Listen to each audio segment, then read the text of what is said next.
Okay, let's do this here. Da-da-da-da. All right, let's watch this video here. Hey, this is a funny little thing. I don't want to spend a lot of time on this. I meant to get to it Monday. Hey, this is a funny little thing. I don't want to spend a lot of time on this. I meant to get to it Monday, and the week just got away from me. There's an MMA fighter named Colby Covington. He is a big Trump supporter. And as you know, Trump and Republicans are big advocates of personal responsibility. Here is Colby Covington saying the reason he lost his fight to a decision is because the judges hate him because he supports Donald Trump. Listen to this. I did enough in the third. You know, he didn't put any damage on me. He got a couple low kicks, but then I started checking him at the end. So, you know, I thought I had to win. I thought I did enough. But, you know, the judges have never favored me. They hate me because I support Trump. And, you know, everybody hates Trump in this building. So, you know, it is what it is. Life goes on. This is, and in the UFC, like, the fans love Trump. The last time he came out, he got a crazy ovation. Even Joe Rogan pointed it out on his podcast. What happened to personal responsibility? What happened to, it's not everybody else's fault, it's my fault, I just lost the fight. Now, hilariously, MMA, or specifically UFC, the UFC League, MMA League, seems to be one of the most pro-Trump sports 100%. out there. When Trump goes to so many different sporting events, he's booed. Even sometimes when he goes to college football in the southeast of the United States, which you would think is super pro-Trump, the guy still gets booed. UFC seems to love this guy. And the assumption from Covington that the judges must hate Trump and as a result must have unfairly found against him because he likes Trump is absurd. And what's the theme? The theme is when MAGA people lose, they can't just accept that they lost. Trump lost to Biden, can't accept it. Carrie Lake lost to Katie Hobbs, can't accept it. Colby Covington lost to I don't even know who. Can't Leon accept Edwards. it. It applies in elections. It applies in sports. It applies everywhere. And it's just a reminder, right? Just a reminder. If Trump loses in 2024, he will blame everybody else. Probably. He'll blame Biden, the Justice Department, the judicial system, state secretaries of state, whoever is running election, ballot counters, election overseers, everybody's fault but Trump's. If he loses in 2024. It's the one thing Ron DeSantis recently said that's true, which is if Trump loses, he's going to blame somebody else and say that it was rigged. Colby Covington saying the same thing. I'm not an expert on MMA, but I spoke to a couple of friends who are big followers. They said this guy just lost. If you disagree with me, let me know in the comments. 4 rounds to 1. We have 100% 4 rounds to 1. Phone calls from Leon you Edwards coming won. up. I'm going to answer some emails from a boring folks. fight, We've got the so it bonus wasn't much to show. it. I will then be off tomorrow on vacation. Very cool. All right, let's watch this. Japan influencers. Right now. Japanese YouTubers are out. Let me see. Perfect. And just check something else here. Perfect. Okay. So I'm recording. Out of control. Japanese YouTubers are out of control right now.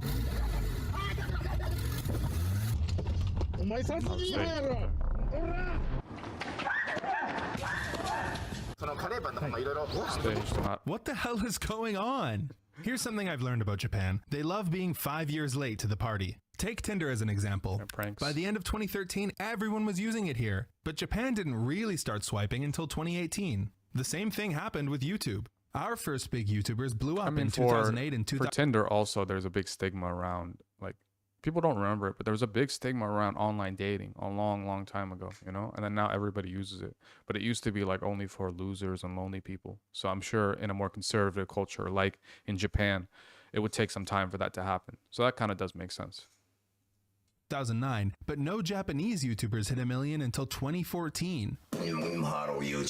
So if my theory is correct, Japanese YouTube is currently experiencing what we experienced in 2018. I'm Ethan Bradbury. How would your children react if there was a house fire? Get in! Yeah, classic memes. Guys, coming back. Dude, this is fake. You have to take it. It's Joey Salads here. Today, we're going to be doing the phone destroying prank.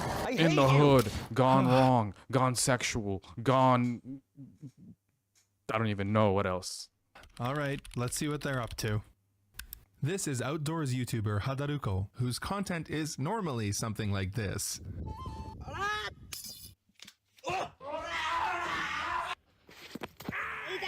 Classic. But for this video, he was just gonna chill, eat a pizza, and answer viewer questions in a completely safe part of the woods until... A bear. Listen.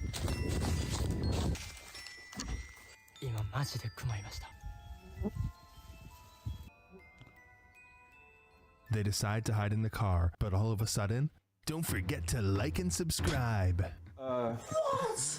And then he says, I almost died. You'll have to come back tomorrow for part 2.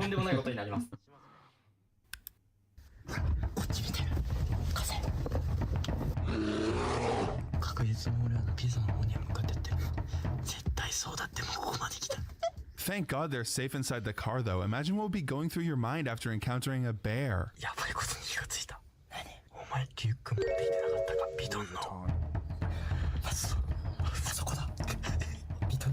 Yeah, now he cares.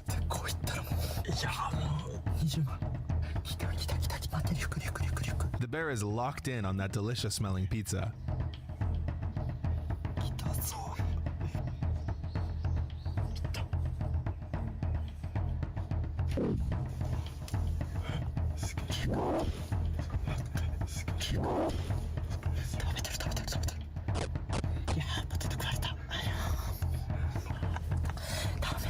The bear gobbles up their pizza and takes a souvenir when she leaves.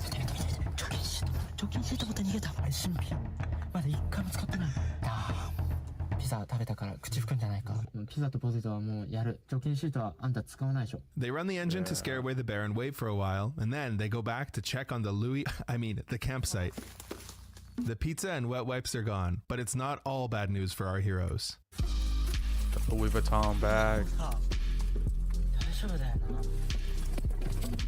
Seriously though, if I encountered a bear, I'd be shitting my pants. These guys have some nerves, huh? And to catch it all on video, what a lucky event. Oh, sorry, let me skip past another subscribe screen. But yeah, it's lucky he was filming. I mean, that could have gone so much worse, but instead he got some amazing footage. And look what it did to his channel. 12 million views in a month. That's more than triple any month he had before. Wow. Some people were skeptical though. There was one very weird coincidence. This forest they were filming in, there was a bear sighting in this exact spot 24 hours prior. There were 4 big warning signs up, which I guess he didn't notice. And that's not the only part of the story that people thought smelled a bit fishy.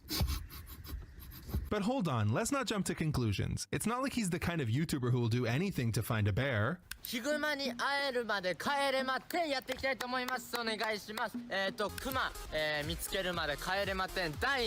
warning right there too. Alright, fine. He likes bears and he wanted to see one. What's the big deal? Well, it turns out the city of Sapporo takes bear sightings very seriously. Japan has a big bear problem right now, and it's only getting worse as hunters age and people move away from the countryside. Citizens who run into a bear are to call the emergency hotline immediately. The city puts up those big red warning signs within hours and logs the info on a special web page that tracks recent bear sightings. But they probably never expected someone to use this web page to track down a bear and then attract it with something like hot food. And the worst part about this story is what happened to the bear. In case you didn't know, it's very bad to give... Honestly, kind of smart. I mean, anything for views, right? So he's actually putting in work, trying to find a bear, film a video, stage it correctly, and then upload it with the right thumbnails and hook and all that. So I in a way, I kind of respect it. In a way. Give bears human food. A single taste of human food is enough to turn a wild bear into a food-conditioned bear. Bears that obtain human food may become a threat to public safety. When that happens, the bear pays the ultimate price. It is destroyed. But Hadaruko must not have known that, or else he wouldn't have... Oh, the city of Sapporo asked Hadaruko to take down his video, and he refused. Over the next couple months, the pizza-eating bear kept returning to human neighborhoods seeking food, until eventually on July 8th, the city was forced to put her down. So essentially, Hadaruko orphaned 3 bear cubs for YouTube views. That still wasn't enough for him to take down the video though. There was only one thing that would make him take it down. Is it for YouTube views? I mean, think about it. Hunters kill a bear for no money. This guy got 12 million views. How much is that in cash? That's probably like 12 million views probably gets you at least $1 million for that one video. I mean, the killing of that one bear generated $1 million. If only we can do that every single time. Clout. Only once YouTubers and massive Twitter accounts started calling him out did he finally take down the video and release a statement.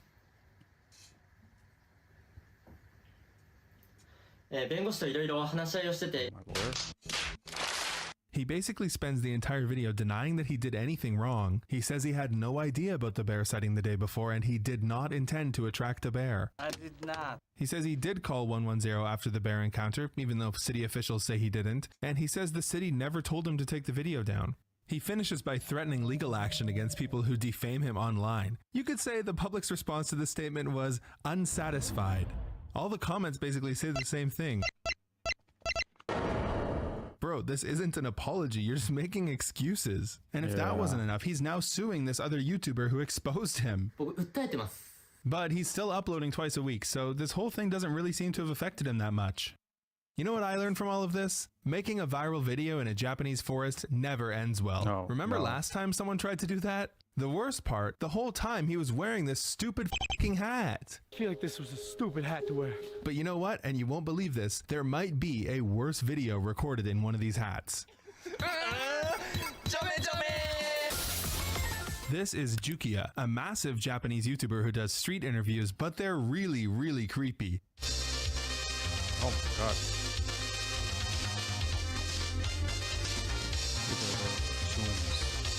Oh.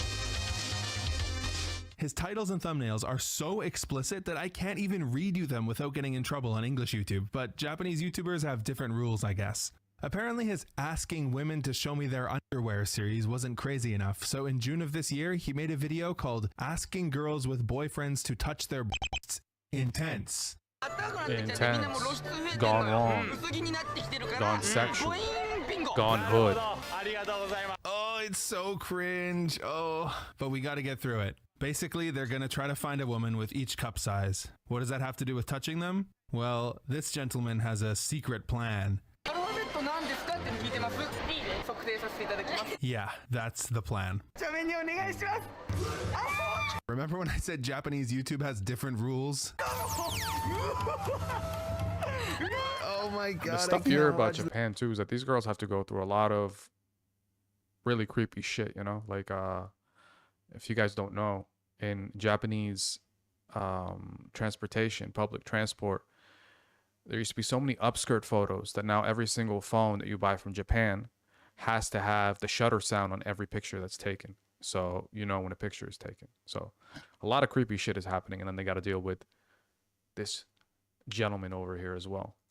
It's so cringe. All right, well, at least that's over. Just kidding. There's more. Face, bro. This guy's face. Look at this guy.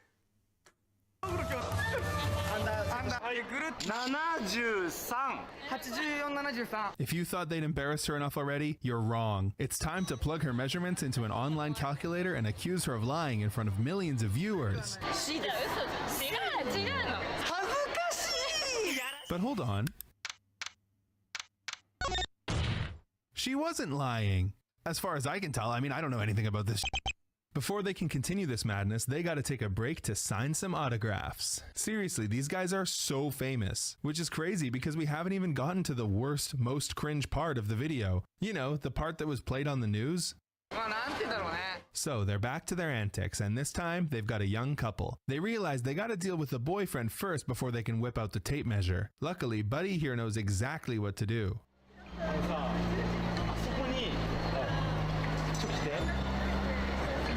I know this song.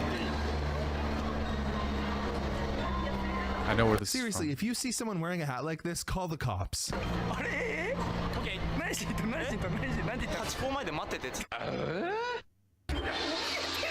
He's yelling, dude, she's so scared. It's like, yeah, bro, I wonder why.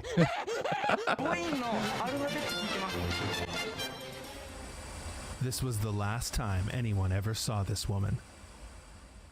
Now, after a while of uncomfortable hesitation, she finally answers. Bro, shut up. They just keep making her say it. But at least the boys were having a good time. His fucking face, man. This guy's face. No, come on, stop. You know she doesn't want you to. Yes, stand your ground. But what do you think they did next? I can kind of see why they're They popular, man, realized with the that two faces men and shit. cornering a woman and demanding to measure her body was a little too creepy, and they back off. But not before confirming some vital information. Good for her This standing whole her ground. interaction blew up, and people were understandably quite upset.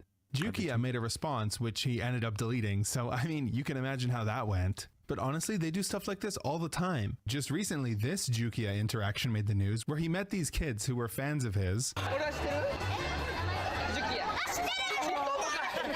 and then asked them if they had seen this famous TikToker's tape. They say no, of course, and he says, "Oh, you should check it out." What? Bro, what is wrong with you? So how are these guys even allowed on the platform, let alone monetized? And believe me, they're monetized.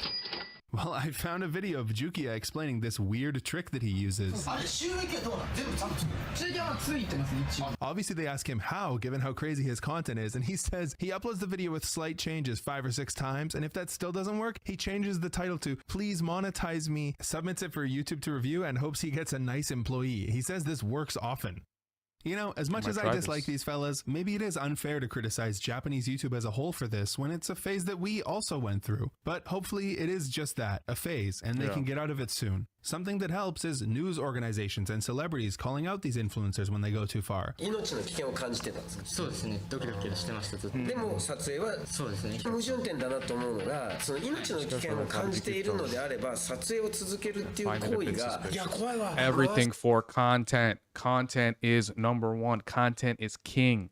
し続けるもんなのか。正直僕仕事を YouTuber としてやってるんで、染みついてたというか。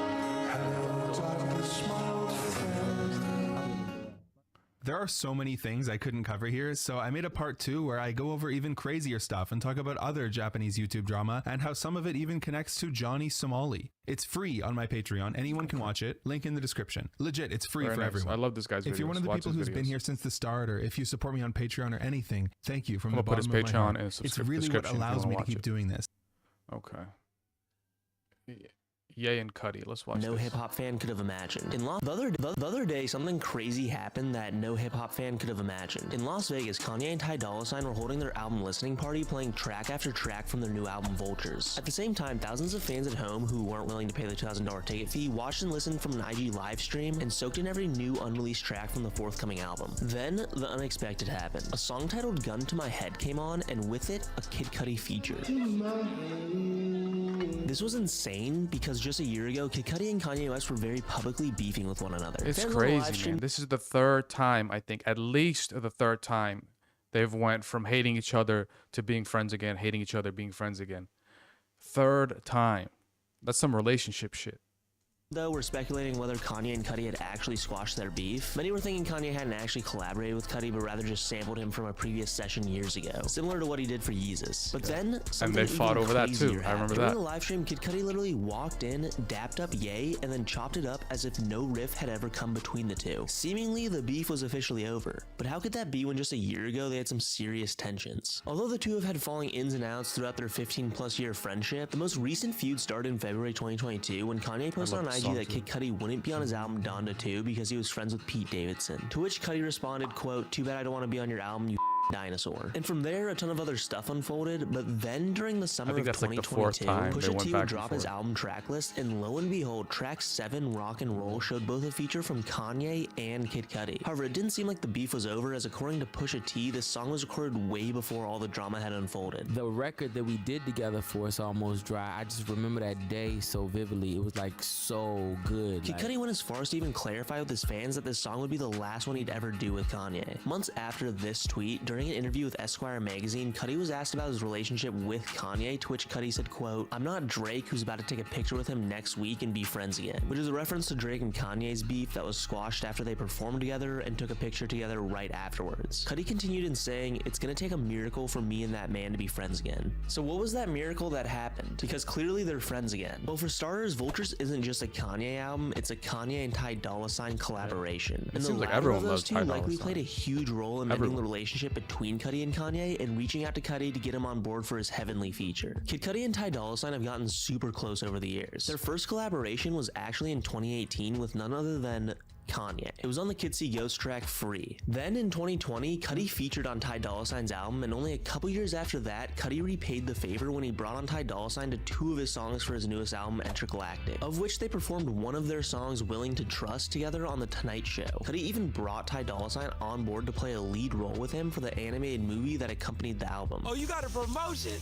Hey, big head! So yeah, Cudi and Ty Dolla $ign are pretty tight. Similar to Kanye's beef with Drake, there need to be a mediator to mend the relationship between the two. In that case, it was Jay Prince, and Kanye was the one who was I'm asking Drake on December 7th to join me on stage very publicly calling upon Drake to squash the beef and hold a benefit concert. This time, Ty Dolla $ign likely played the role of Jay Prince, and I'm sure the first olive branch extended was from Kanye hoping to make peace with his longtime friend. As referenced earlier, something else that Cudi mentioned during his interview with Esquire magazine, aside from it taking a miracle to bring him and Kanye back together, was when he said, "The twisted thing is that I love him," but then goes on to say, "I love myself more." Cudi has come a long way with self-love, and given the more than 15-year relationship between the two, it's not beyond crazy to see them make up and let the past and differences be water under the bridge now that Cudi feels like he's in a good place to accept Kanye back into his life. Pusha T, when asked about the two last year, summed it up perfectly when he said this. You know, man, just like brothers. The things that happen, brothers fight. Family business. That's it. Brothers fight, man. Fans are pretty divided on whether they're happy or not that Cudi and Ye are back together. On one hand, it's great to see them smiling, chopping it up, and potentially even making some great more music. But on the other hand, it's still very clear that Kanye is not in a great space and can likely set off the relationship once again at any time. Let me know what you think about the two coming back together, and if you liked this video, please subscribe or share it with a friend. Thanks for watching. Great stuff. Japanese YouTubers are out of control. Okay. Let's watch this. Twitch weirdos, because we are on Twitch right now. So let's watch this. Yeah, let's watch this. Twitch weirdos, because we are on Twitch right now. So let's watch this.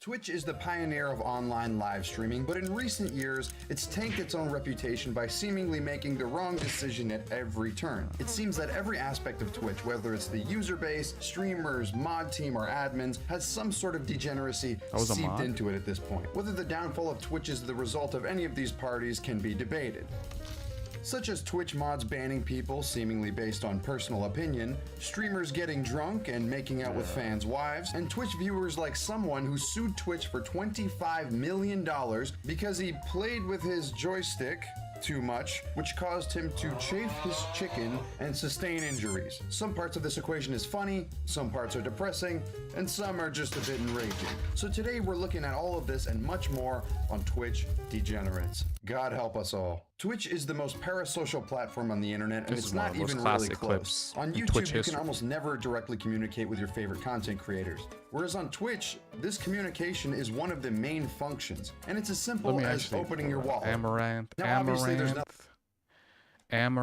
mod.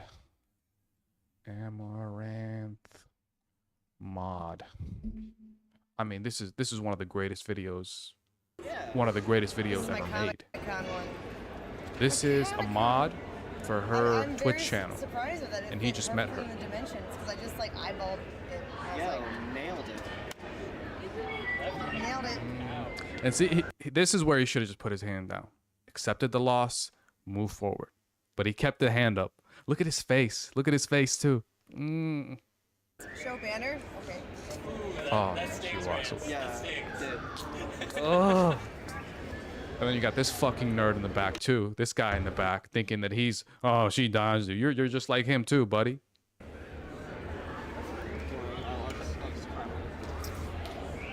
that's the bottom of it. Social media, Catwoman, Silk, Booty. If you're here for this, I mean, you are just like that guy. Come on, bro. You probably have the picture in your hand of her as Catwoman signed by her. So don't get high and mighty, okay? I know what you are. I know everything about all of you motherfuckers. Oh, I don't care. I'm a mod. I'm a don't mod. give a shit what they say. He's used to chapping me. No, no, no. Okay, back to this video. Let's see. Nothing inherently wrong with this system, and it's as simple as opening your wallet. Now, obviously, there's nothing inherently wrong with this system, but some people don't understand that just because you donate to somebody doesn't mean you know them, even if you think you do. While most Twitch users don't develop parasocial relationships, you could see how somebody who is a bit unhinged could do so. This can lead to audiences prying into streamers' lives, maybe a bit more than they should. And it's as simple as giving the audience what they want to start this relationship. But some people don't understand that a Twitch streamer is not their toy most of the time. But maybe they could be their eye candy, which is where simp culture comes from. And the only way to counter simp culture is with anti-simp culture. Meet Eric Estavillo. While you might not know his name, you definitely know him. An avid Twitch watcher, UCLA alumni, gamer. Consider standing out in front of the shuttle that's running in front of the hotel. And where your tax dollars go. Eric is exactly what I'm talking about. After living off disability for years, Eric decided he was going to stand up for the little guy and take on the Amazon-backed Twitch. He had enough of Twitch's antics and unfairness to him. So he decided to take them to court and sue them for $25 million US Must have a dollars. really good For what case reason, you might ask? Well, he claimed that Twitch plastered too many women on his front page, which caused him to beat off with a fleshlight, which caused him injuries on his Johnson, which led to that's gross. Also, You probably have more of a case suing the fleshlight company. Actually, now that this is being presented, obviously a joke, and he wouldn't win any money, but probably a better case against the fleshlight company, to be honest. Claimed that because of Twitch showing him these women, he physically could not look away, causing his eyes to be bloodshot red and strained. And of course, as you would expect, he did his business on his computer and caused a short circuit, causing a temporary blackout. He demanded $25 million from... You know how much you have to fucking produce for that to happen? How much you have to do for your computer to short circuit? This isn't like you're peeing on it, you know? You're not getting gallons every go. Oh my God. From Twitch, as well as every streamer listed in the complaint to be banned, notably names such as Pokimane, Alinity, and Amaranth. Also, I should mention he was following 786 female streamers and 0 male streamers. Now, unfortunately for the Gamers Union, this case was thrown out in California, but Eric still has plans to follow through with this suit. Taking inspiration from the Joker, he states how it's not about the money. I'm not joking. Eric has also sued many... Did he actually say that? I'm not joking. I use this reference at the time because I looked up to Heath Ledger, who played the Joker on screen. I felt I could relate to him because by playing the role of the Joker, he knew how lonely and depressing life can be. I mean, this is the most like Twitch, Reddit edgelord. This is like the final boss of these people. Eric has also sued many other companies such as Sony, Apple, Insomniac Games, Fleshlight GameSpot, Microsoft for giving him the I'm Red telling Ring of you, Death, and there's Sony money there. again, who he claimed ruined his social life when he got banned from PlayStation as he was not able to receive social interaction outside. PlayStation was the only place he could get some sort of human communication, and more importantly, meet girls. Now, Twitch insanos are pretty common, and unfortunately, not all of them are as ridiculously funny as Eric here. Some are quite intense and, quite frankly, disturbing. How about Ginny TTY, who had a fan scour through Discord messages, Steam achievements, created fucking graphs of a chatter on her stream, and coordinated all of that with her Steam account, as well as her menstrual cycle, to find out if she had slept with a certain person or not. Now, believe it or not, this story is pretty tame compared to the other stalker stories that seem to be dime a dozen on Twitch, some of which are quite terrifying. Weirdly enough, a lot of people will start Twitch channels with the intention of stream sniping or somehow getting attention by essentially stalking them. So I'm not gonna pretend streaming is an easy job, because it's not. When you have to deal with bullshit like this, as well as sitting at a desk or walking around every day for hours, can be difficult when you're constantly trying to entertain people. You thought coal mining was hard? Try ending up on the front page of live stream fails. Being a streamer is going to attract a certain type of person who is capable of quite literally being— That's the thing also, to cultivate a Twitch audience or any live streaming audience, it's not a short form anything, you know. Even people coming in for a couple of minutes are not going to count for the people who actually contribute to your numbers. So I think the average, I read, Twitch consumer is watching a stream for 120 minutes. That's 2 hours of commitment. So you're just going to end up with people like this, unfortunately, within that medium. Permanently online. Now, there's a lot of degenerate streamers out there. The most iconic one we're not going to talk about today being Only Use Me Blade, whose story you probably know, but if you don't, his Twitch was basically watch a man spiral into the depths of depravity, somehow getting worse and worse every stream through his own actions. While he is most certainly a degenerate and maybe a criminal, he's not the funniest degenerate on Twitch. That crown goes to the infamous Burger Andy. He's maybe not as despicable as Blade, but he's certainly just as pathetic. You see, around the year 2016, IRL streaming was a huge phenomenon. Instead of watching people play video games, and yet for some reason, IRL streaming, I don't get it why that specific category gets so many degenerates. I guess it's just because you have to like one up and one up and one up, and then you're also affecting people in public, so that makes it look a little bit worse. But yeah, it's crazy. Like, I'm gonna start IRL live streaming. Let me go harass women, you know? About their normal lives outside. The most iconic of these streamers being Ice Poseidon, who had people follow him around and basically groupie him to be a part of his crew. Many of these people who just showed up on his stream would be nicknamed Andy. There was Asian Andy, Mexican Andy, Arab Andy, who is now in prison, but by far my favorite is Burger Andy, who is the pinnacle of a degenerate streamer. Well, besides the aforementioned Blade.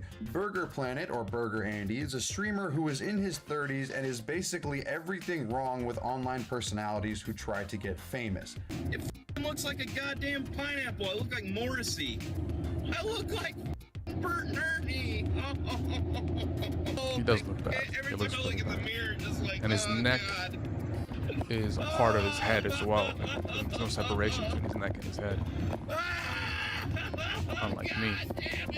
He has a footprint that goes back to 2008 on YouTube, where he would go harass people at conventions. And I must say, you are very marvelous. Definitely one of the sexiest nerds we've seen all day, by far. But he saw very little success doing this, deciding to get a normal job and presumably live a normal life. However, his real dream remained to be internet famous. So in his mid-30s, he decided to leave his wife and kids to become an IRL Twitch streamer by leeching off the most famous IRL streamer at the time, Ice Poseidon. How would you like to be an IRL streamer and have zero privacy? Well, I have something that can help with that, and it's today's sponsor, Private Internet Access. Private Internet Access is the world's most transparent VPN provider. They never record or store any user data, and they'll be able to hide your IP address as well as encrypt your internet. While this is great to safeguard your online privacy, it also comes with benefits. So now I can rewire. It works on any operating system, such as Linux, on your VPN. So if you go to pavpn.com/ghostgum, you'll get an 83% discount on Private Internet Access. That's $2.11 a month and get an extra 3 months for free if you sign up using the code. Signing up is also risk-free, as there's a 30-day money-back guarantee as well as 24/7 I've ever seen. Watching some of a 30-day money-back guarantee as well as 24/7 customer service. Watching some of Andy's interactions with people is the most cringe and pathetic shit I've ever seen. What do you think? I drank what might have been piss out of the garbage to be in this. He became iconic for kissing ass to people in a very insincere and awkward way in some attempt to further his internet fame. Good luck with your not wanting to have sex with me thing. And his leeching wasn't exclusive to Ice Poseidon either, as there were multiple occasions of him not understanding boundaries and filming people while they didn't want to be filmed. He kind of looks like Skippy the Virgin, if you guys remember him. While they didn't want to be filmed. Well, you're the only person that talked to me in like 30 or 40 minutes. Where are you staying at, Dutch? I live in my minivan. Good luck. I could have like fucked her, yeah, of course. It was very clear by watching him that 1, Andy would do anything for a whiff of fame, and 2, he had no understanding of personal boundaries. How about his interaction with Dr. Disrespect, where Doc tells him to never film him ever again after Andy harasses him? We're not gonna collab. Don't ever film me again. Why? Just do me a favor, okay? Don't ever film me again. Don't ever get me on there. Okay. You hear me? What? Don't ever. Hey. What? Alright, well get away from me, man. Don't be on my thing. Which, if you had any questions about if Andy was playing a character, check him out crying after this interaction. Alright, cool. I wasn't even doing anything weird. I don't fucking know. It's fucking awful. Andy is the perfect example of somebody who will do literally anything for a shred of fame. Some of his attempts at going viral include stealing pizza from a homeless man, punching his friend in the nuts to win an exhibition boxing match, and him from a homeless man, punching his friend in the nuts to win an exhibition boxing match, and him trying to bring a mentally handicapped woman back to his van. I live in my minivan though. You wanna go party in the minivan? Yeah, this guy's a bad guy. That's disgusting. No! I believe if you took every quality of an awful internet personality / Twitch streamer and combined them into one thing, this is what you'd get. One thing to note is that if you go to any compilation of him on YouTube, all of the comments are saying he deserves every bad thing that happens to him. But if you were going to watch one video That's of where I know him Burger from. Andy, this is another the one classic you have video. to. It is by far the best video of Burger Andy and one of the best videos online in my opinion, where he's trying to get on Ice Poseidon's party. And this is what I actually love, is that when I first saw this video, I kind of felt bad for him because these like loser Twitch streamers are like big leaguing him. Now that I see the context, I'm a little bit more happy to laugh at this guy's pain. So let's see. Buzz. You said and I just ate a worm and shit. Dude, it's sketchy out here. I don't have to walk back through there. I mean, why'd you come here? I came here to see you guys. You said I could come with you. His fucking face.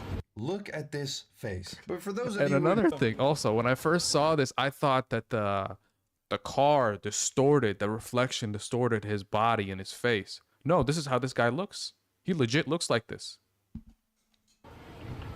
Look at this face. But for those of you who enjoy this kind of content for some reason, or even enjoy stuff with a slight bit of edge to it, Twitch isn't the platform for you. Because over the past little while, it seems Twitch has done everything in its power to make every wrong decision possible, such as creating categories to filter streamers by race, gender, and sexual orientation. In case you really didn't want to watch someone of a specific one of those things, I guess. Twitch is a bit of a degenerate platform by itself. Horrible decisions are driving many streamers away from the platform right now, like stupid bans that are never explained, such as this guy's username, which was Doanel, because Twitch thought his name was Do Anal, or Gideon, who went into Pokemon's chat and got people to spam L plus ratio. Kind of a dick move, but guess what? Permanent ban. How about this girl who literally got banned on stream? 7-day ban. You can mess up, say a naughty word, and be blacklisted forever, but if you literally do this, slap on the wrist. They also enable people like this woman to have power on their platform who, in case you're wondering, believes she is a deer and can have a deergasm while getting scritches on her head. This person was put on the Safety Advisory Council. I have power. They can't take it away from me. And honestly, there are some people that should be afraid of me. But people who actually shoot off a real live gun while getting drunk on stream get banned. Freaking snowflakes, am I right, man?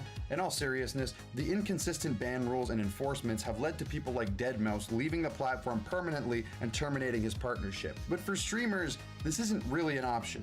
The only choice they have is to go to another platform, and back in the day, this wasn't really an option. But now, not only is it a failsafe, but it's a pretty good alternative in YouTube. While YouTube still has a million different problems, there are many stories of people getting banned on Twitch for small things, then switching to YouTube, and it's totally fine.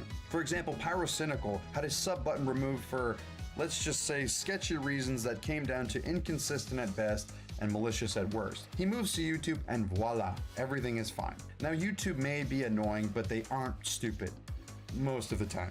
They see how bad Twitch has been fucking up recently and are keen to take advantage of it. Signing big I'm fairly sure YouTube, again, I read this as well, or I heard this on a podcast, is that YouTube by far eclipses Twitch in live viewers. Like crazy, like 2-3 to 1. to exclusive lucrative contracts. Now, people like you may be preying on Twitch's downfall, but keep in mind, where do all these people go?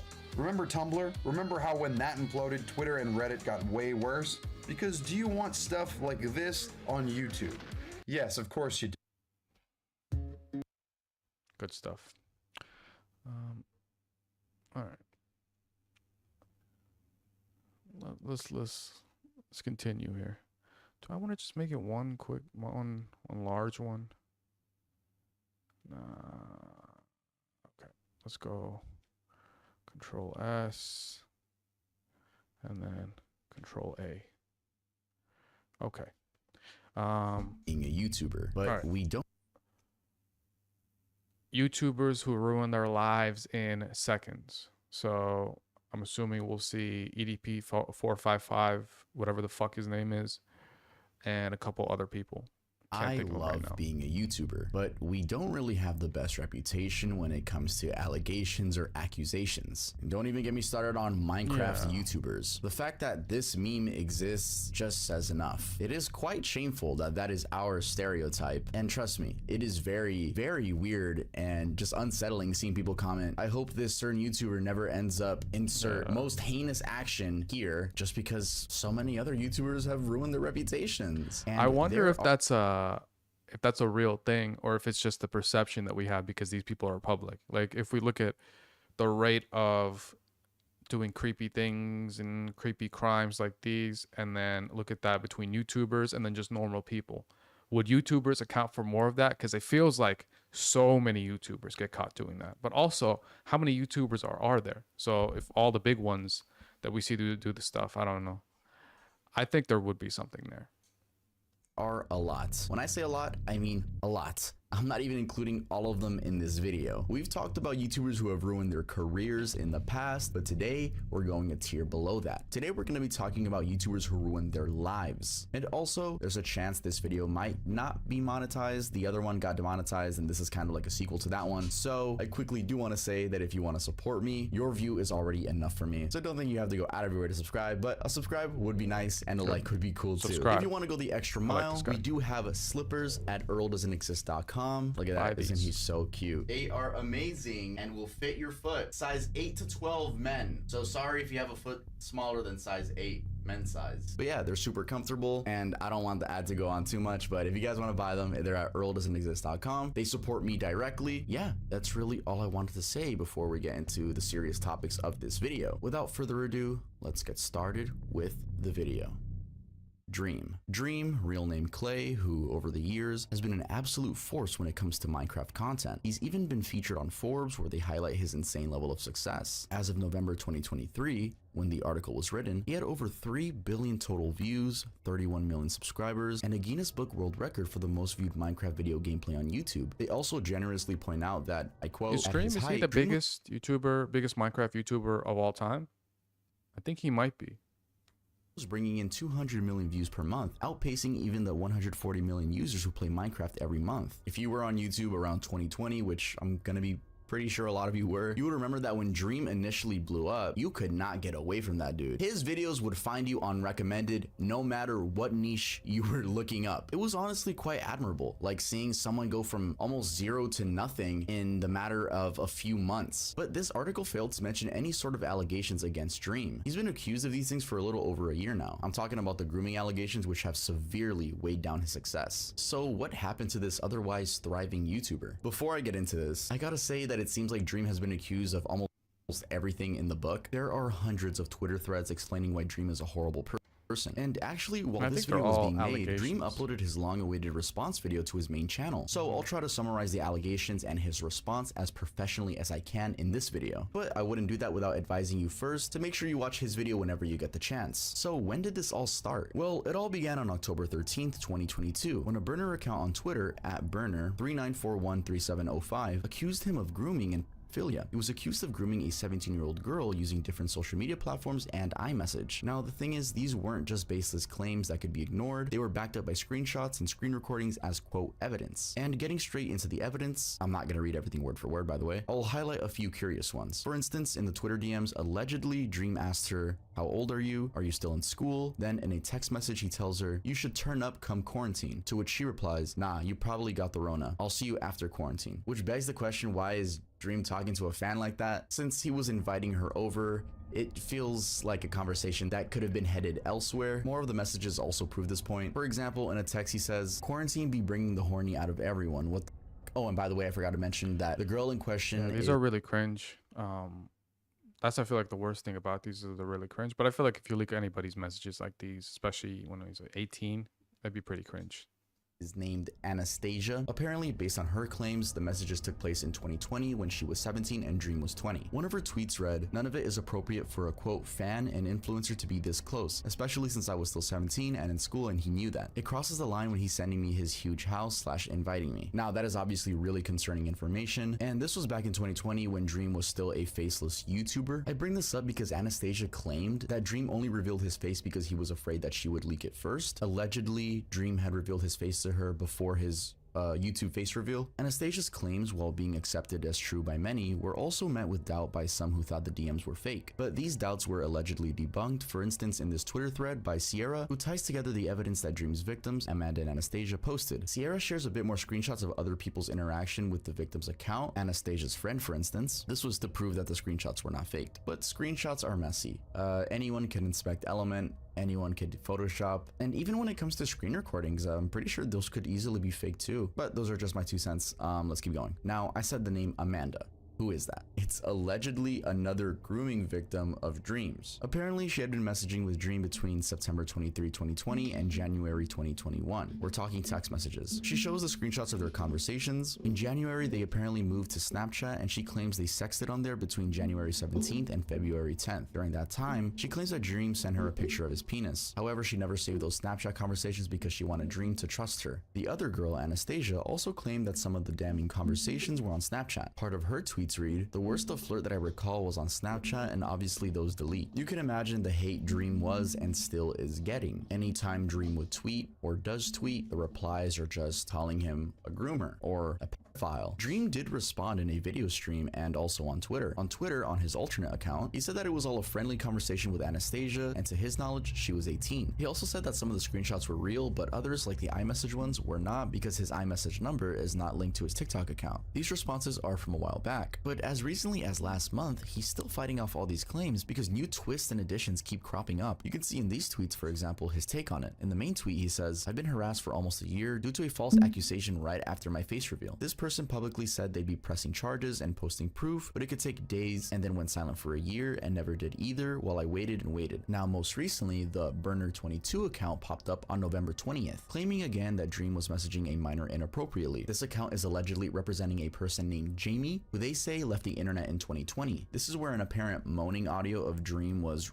revealed. I have no idea if it's him or not, but do you guys see how complicated the situation is? Well, it looks like the Burner22 account deactivated or just got deleted. I don't know. And like all the Dream fans are celebrating that they deactivated. As I was saying in the video, this is so complicated. This has been one of the most complicated things I'm researching, and it's not even a full video dedicated to it. Like I suggested before, make sure to watch Dream's video if you want all the information, and check out the threads on your own. Though I will let you guys know, some threads have been deleted, so make with that what you will. And this isn't the full story at all. There's a lot more to this. So his response video. Again, make sure to go watch that full thing yourself and form your own opinion. He breaks down the 3 main grooming allegations and some other stuff. Honestly, it's a pretty professionally laid out video, but it still leaves me confused. I personally don't like the editing, but I mean, he got his points across, you know? Just knowing about the Dream allegations since they started popping up, I literally hate to have been his friend while they were popping up. Though I don't know what to believe, I will ask the question, how do you have so many allegations on your name? What were you even doing? We've seen creators blow up just as fast, and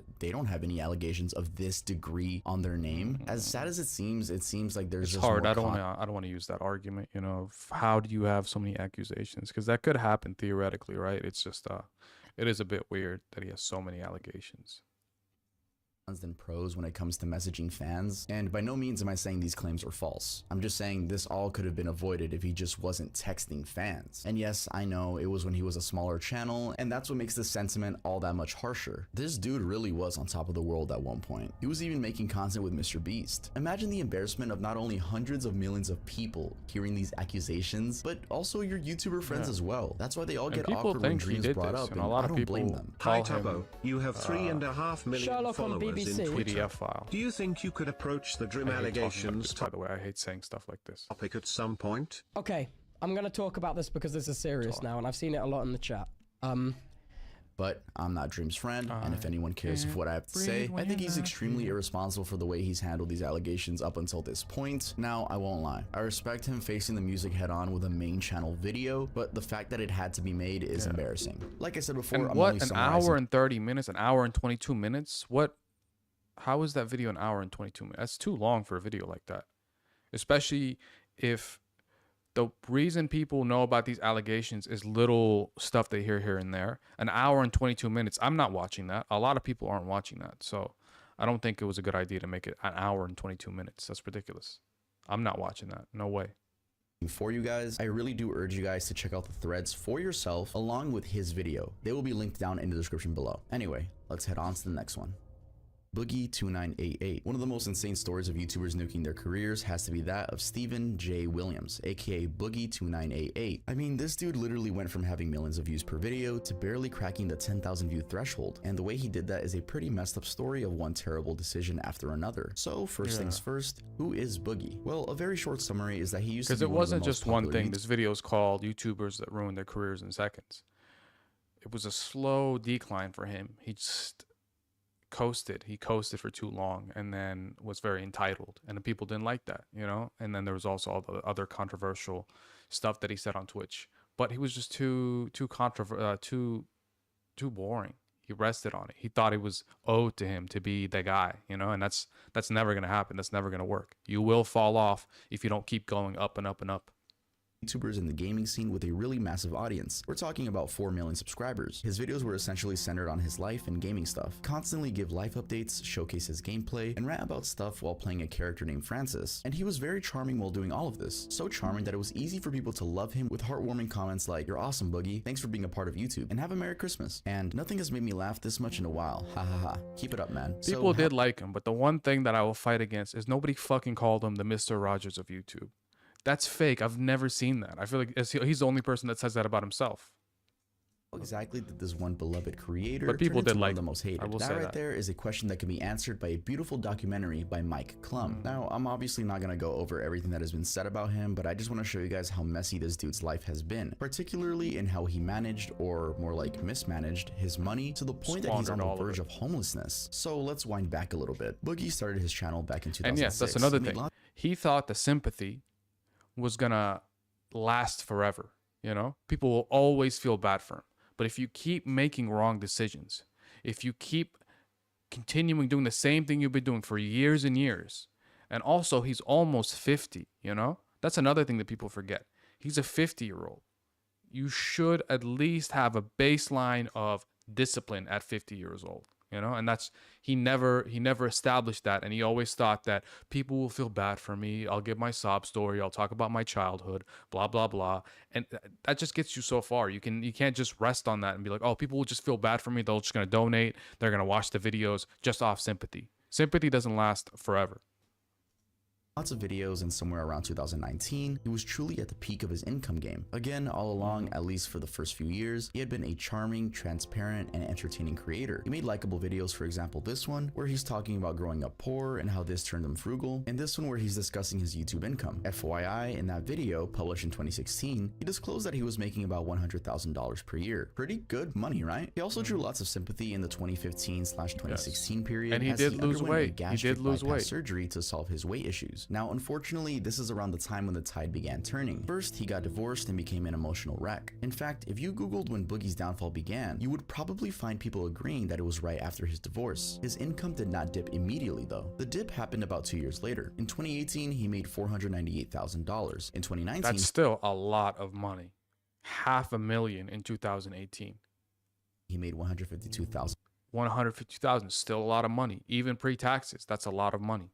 In 2020, he made $72,300. In 2021, he made $46,250. And in 2022, he made $26,000. Now, interestingly, between 2018 and 2019, a user on Reddit that goes by Night Like Day apparently posted this now deleted thread that detailed all the awful things that Boogie has said for as long as he has been online, like a mega thread of all of Boogie's shit talk. And not just shit talk, it was a thread of his unhinged jokes and racist comments, including multiple uses of the N-word. And people began sharing it with brands, which in turn made him lose sponsors and hence the dip. Anyway, by 2022, the guy was making $26,000 a year with a monthly overhead of $7,000. His ex-wife had been the one budgeting for him and doing all the money stuff. So all this is happening while bills are piling up. He has no money and doesn't know how to budget. This is how he ended up with car payments, mortgage, health expenses, etc. and no cash for any of it. Oh, and while at it, he buys random things he doesn't need. In the documentary, for instance, he says he heard his TV producing a crackling sound and immediately went to Amazon and bought a $100 soundbar, only to find out the next day that his TV was just fine. Anyway, given his really bad math, that I also don't understand. Amazon lets you return things, you know?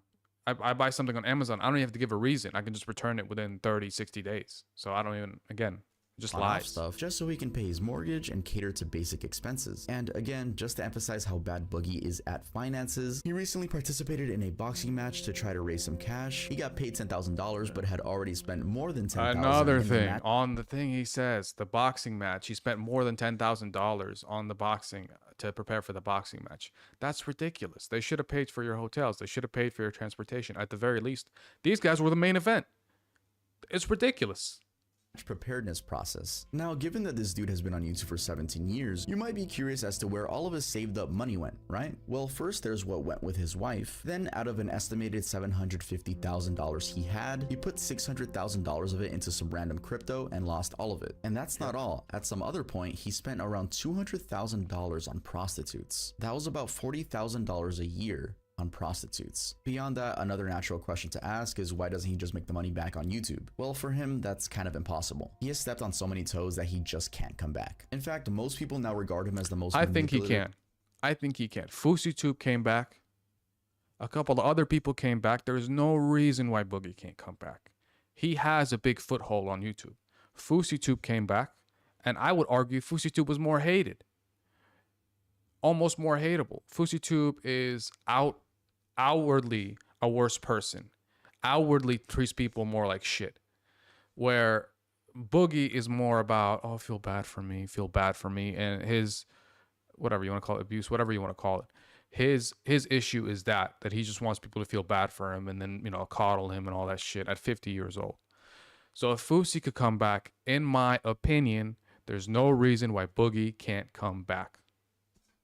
Creator with really depressing content. There's actually a whole video arguing why even the documentary is all a lie, aka his way of manipulating people. He's always seen begging and asking for a pity party, which is far from his original charming self. In the documentary, a psychologist actually diagnoses him with covert narcissism, with its manifestation being pessimism, hypersensitivity to criticism, reactive anger, need for admiration, self-centeredness, entitlement, and belief in being special. Anyway, as I wrap this story up, in all honesty, his entire story is pretty depressing. One part that is just really gross is that he's been dating a 20-year-old. Keep in mind, this man is nearly 50. Yeah. He is 49. That's just but yeah, it seems like Boogie's life what it is, man. Career has reached kind of creepy, but it's consenting. So you know you gotta. Kwebbelkop, this next YouTuber known as Kwebbelkop, thought he was onto something when he discovered a new way to endlessly spew AI-generated garbage all over his audience. Instead, he is now paying for this rather dumb mistake. When I came across Kwebbelkop's story, I couldn't help but side with all the other content creators who believe he's become a mockery of the entire essence of content creation. And to be clear, what I mean by this is real hard work, real experiences, and genuinely connecting with audiences. Which basically means having a personality, right? So what's the deal with Kwebbelkop? I've already hinted that he's been spewing endless AI-generated videos hoping that he found an infinite money glitch, and his downward spiral based on that content has been so sad to watch. So let's dive into it. Officially known as Jordi Maxime van den Busch, but let's just call him Kwebbelkop for the rest of the video, he's not a new YouTuber. He's been at it for a good minute. Starting his channel back in 2008, this English-speaking Dutch creator has so far made about 5,000 videos, gained over 15 million subscribers, and gotten just a little over 7 billion views. Absolutely astronomical numbers by any measure. He officially started posting in 2011, and during this period, at least for the most part, he focused on gameplay. He uploaded one video every day at the same time. That's actually how he became big. He was consistent and put out good content. He became notable, and even at one point, through his group of YouTubers named Robust, he worked under the PewDiePie network called Revel Mode. Now, this dude had some serious grit back in the day. He worked with and dated the lovely Azzyland, a really popular Canadian content creator, and he also did partner with another smaller YouTuber, Hassan of Tiger, now Liger, got a share of their channel's ownership, and later just took over altogether. Not for good reasons though, for AI reasons. All this time, specifically from 2015 to 2020, Kwebbelkop's main channel was thriving. Remember, the dude was posting every single day. Then sadly, there came a decline of viewers and subscribers. Of course, there are different theories as to why this happened, but I think YouTuber Serial Introvert's theory is more believable. Basically, during this time, it's possible that Kwebbelkop might have just gotten distracted by his game development company, JVDB, and also his other channel, Blue. Blue was actually a virtual YouTuber entirely generated using AI. He might have been distracted enough to make less exciting content on the main channel. Post 2020, as if to pivot and recover, he then tried doing lots of reaction content, but that didn't work well. So he then made a big announcement about making content that centered on his life that he was more excited about. But despite the announcement, he still kept up with the reaction videos. Somehow his viewership dipped. I think he just stopped being as exciting to his audience. Then the big shift came when, following a short break, he came back with an idea which I honestly believe he thought he was a genius for. He decided to clone himself. Actually, according to this tweet, he had made the decision earlier and had been working on it since 2018. With his clone in place, he went ahead and posted his first AI generated video, and it went completely downhill from there. Today in Minecraft, I am stuck on one block.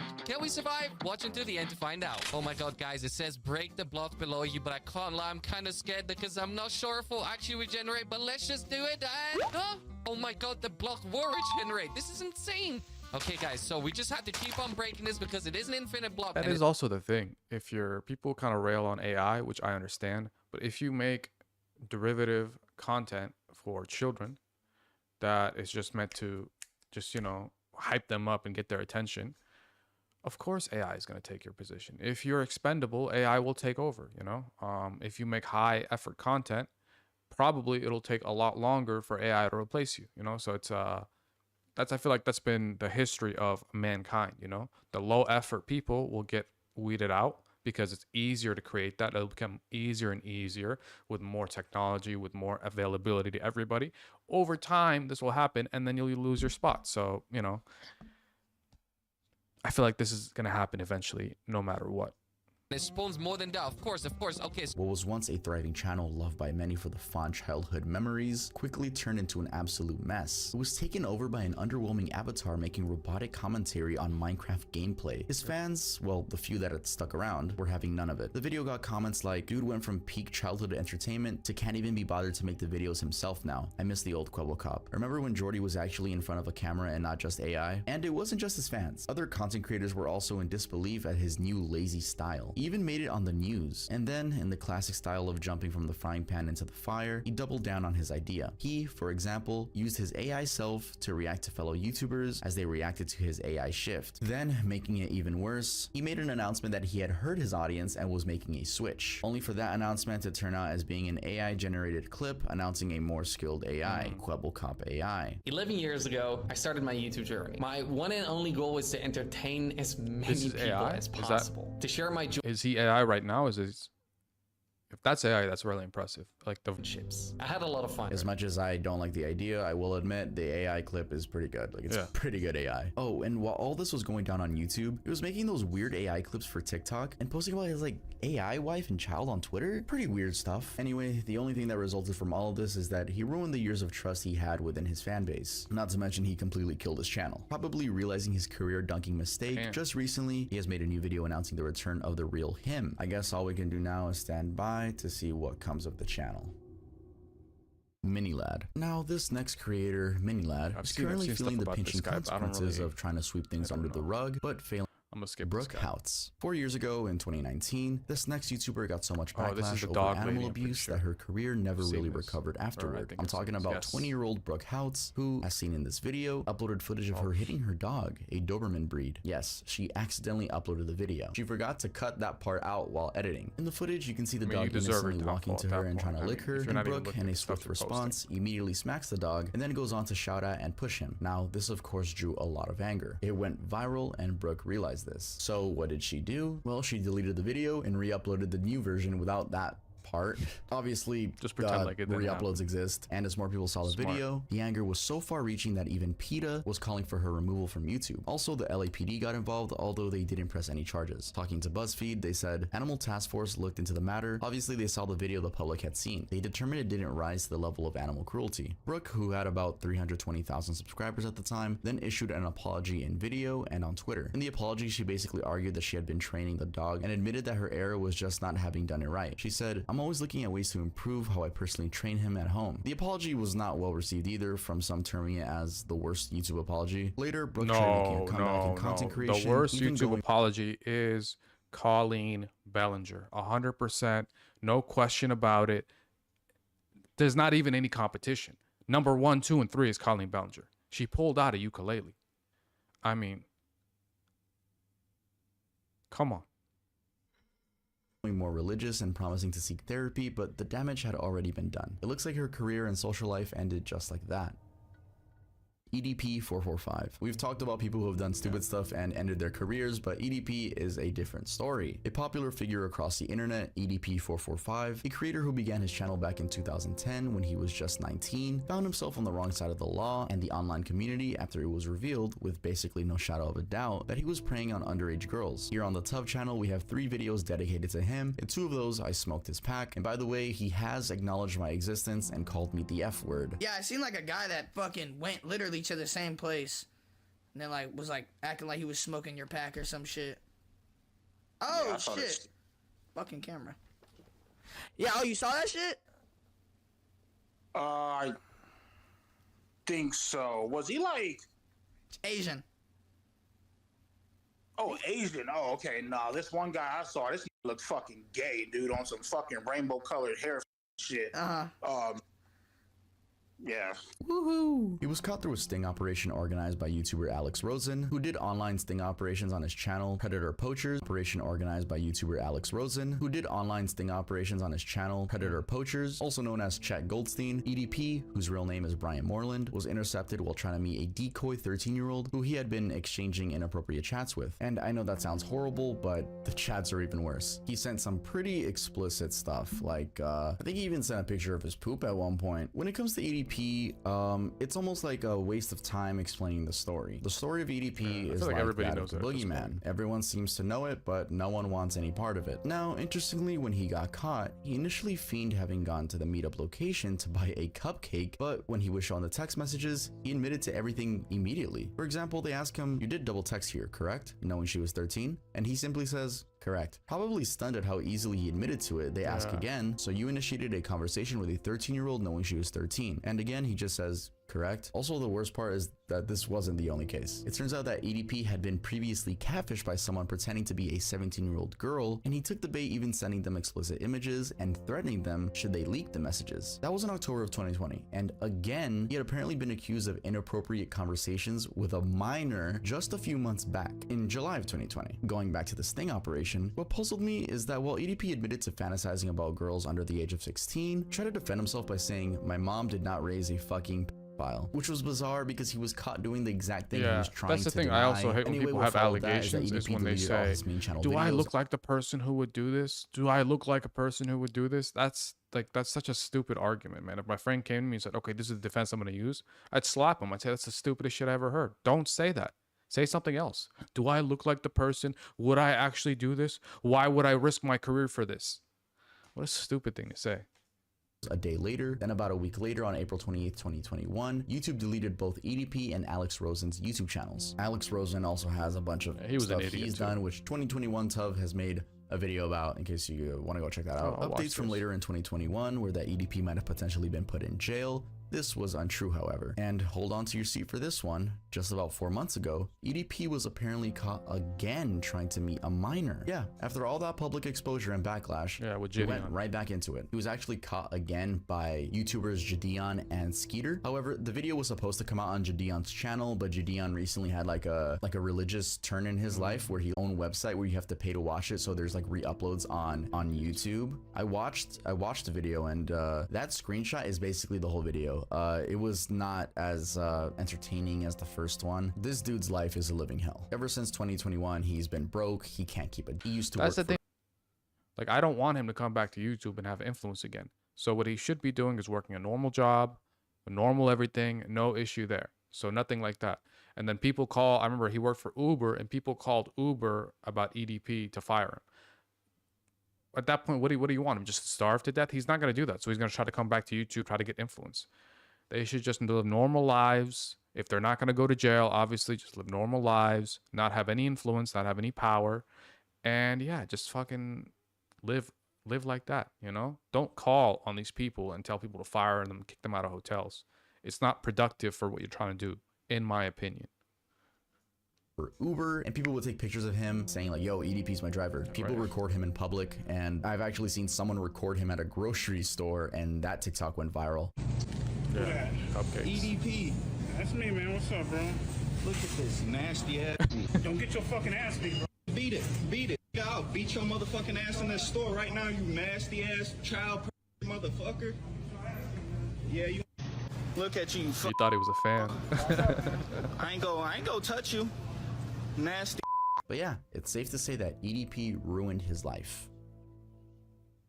Shane Dawson. I feel like this video wouldn't be complete without talking about Shane Dawson. This case is a very accurate example of the phrase, so lame. The internet never forgets. How so? Well, just recently on December 11th, Shane and his partner Rylan Adams announced the birth of their twin boys via a surrogate on Instagram. The news got shared all over by other accounts such as Pop Crave on Twitter, and on that Pop Crave post specifically, the comments show exactly how the internet never forgets. I'm talking about comments like, save those poor babies. How can someone with a long documented history of pedophilic statements and actions be allowed to adopt a surrogate child? And someone called Child Protective Services. Now, the reason they're reacting like this is because Shane, who has been a YouTuber since 2005, made some horrific claims in his earlier videos. But like what, for example? Well, in his old podcast, Shane and Friends, he narrates how he thought a 6-year-old was attractive.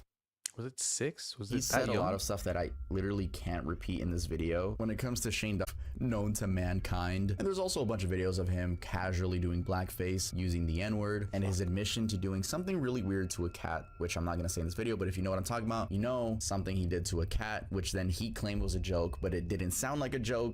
It's just stuff like that. His defense is the usual, times were different back then, which he was a grown man back then still. It wasn't like he was 14 making those statements. He was still a grown man. Following the consistent backlash, he issued an apology video in 2020 saying that he hates the version of himself from the past so much. He admits that he was full of anger and sadness, including due to being in the closet and just projecting on others. He also highlights giving excuses and he claimed was a joke, but it didn't sound like a joke. It's just stuff like that. His defense is the usual, times were different back then, which he was a grown man back then still. It wasn't like he was 14 making those statements. He was still a grown man. Following the consistent backlash, he issued an apology video in 2020 saying that he hates the at least 3-4 apologies. I mean, apology after every couple of years it resurfaces, and then he starts apologizing, makes a mediocre apology, and then right back into it. Version of himself from the past so much. He admits that he was full of anger and sadness, including due to being in the closet and just projecting on others. He also highlights giving excuses and previous apologies, saying, I made a video 6 years ago talking about it, which was the blackface, and I gave excuses. Blackface was something I did a lot. Like, I did it a lot on my channel, and there's no excuse for it. Yeah, and saying times are different. This was like 2012, you know? I feel like back then, even then, we knew blackface was at least something you shouldn't be doing, you know? But whatever. Excuse. He also apologized for making some weird characters in his videos that made weird jokes about kids. It's really insane that he did all that stuff so long ago, and then he had that like almost like his peak viewership. Y'all remember the Shane Dawson conspiracy videos and the Shane Dawson documentaries? They were awful too. I will die on this hill. Those were awful videos. 2-hour, 3-hour videos that could be 45-minute videos. Barely. of him overreacting, freaking out. Oh my God, oh my God, oh my God. Terrible videos. I will die on that hill. Those were not good videos, and everybody was praising them. Not good videos, in my opinion. He got hit with these tweets reminding him of his past. It's just so interesting how it can come back at any moment. I am a strong believer and people can change. I'm sure he doesn't think like these tweets or these... What man's? Merry Christmas, my man. Videos. I'm sure he's not rocking blackface at his fucking house now. I'm sure he's scarred and learned from it the hard way, I would say. But like I said before, it's like if you get canceled to this degree because you did some stupid stuff, why come back on the internet, man? He's gonna live his life no matter what. We can't stop that. But I hope he's grown. That's all I can say for that, honestly. Alright guys, that was it for this video. If you guys enjoyed it, make sure to leave a like. If you aren't subscribed, make sure to subscribe. I never liked Shane Dawson. People did, you know, but it is what it is. I'm doing good. How are you? Celebrating Christmas, doing anything like that? Yeah. Watching a few videos here, you know, farming a couple, you know, clips, reactions, shit like that, you know, early on. What's up with you? Yeah, let's just say alpha males. Johnson, hello and welcome back to Jarvis Johnson Gold, the premium channel that is free. It is free, but if you're watching this, you're premium. And today we'll be talking about posting your own L's and how sometimes people do it on TikTok unprovoked. Specifically, we'll be talking about an account on TikTok called The Desirable Truth. The Desirable Truth has 653,000 followers on TikTok. They describe themselves as the voice of the people, the Desirable Truth microphone. So the question on the table is, how do you feel about her guy friends? The correct answer is, who cares? How do you feel about her having guy friends? That's totally cool. So you don't care if she were to spend time with them one-on-one? No, I think that's insecure if you do. How is that insecurity? These are leading questions. They're presuming that something bad can happen if a man and a woman who aren't in a relationship spend time together one-on-one. It's a very insecure way of viewing relationships. This is often the case in these communities. They act like you need to prevent your significant other's access to other people because they're just waiting to cheat. In reality, if you have to completely control all of your partner's relationships in order to prevent them from cheating, then you're not in a healthy relationship and you shouldn't be in that relationship. Trust is important. You need it. And without it, you have nothing. You don't think her being in that environment with another man one-on-one would... Her being in that environment with another man one-on-one... Create a bridge between you two? Create a bridge between you two. Like, I just don't understand. Like, if I have female friends, right? And if they get into relationships, that doesn't mean that we stop being friends. It's just so insecure. It's just so insecure. Because at the end of the day, relationships are all about trust. And if you don't trust your person, you shouldn't be with them. Correct. If you don't trust your person, you shouldn't be with them. And it seems like this guy has a really hard time understanding that very basic fact. Doesn't really matter. If those friendships existed before me, who am I to say no, right? At the end of the day, as a man, it's about being confident. And if you're confident enough, it doesn't matter. But why would... Yeah, because he's basically calling out the toxic masculinity of it all. I agree with this man. But why would your woman want to spend time with another man one-on-one if she has you? Why would that's the dumbest question already so possessive? Yeah. Like, there is an argument on the other side of this, you know, but this guy's making the worst argument. And also, he's doing these stupid street interviews with the iPhone. So I'm expecting a little bit too much out of him, you know?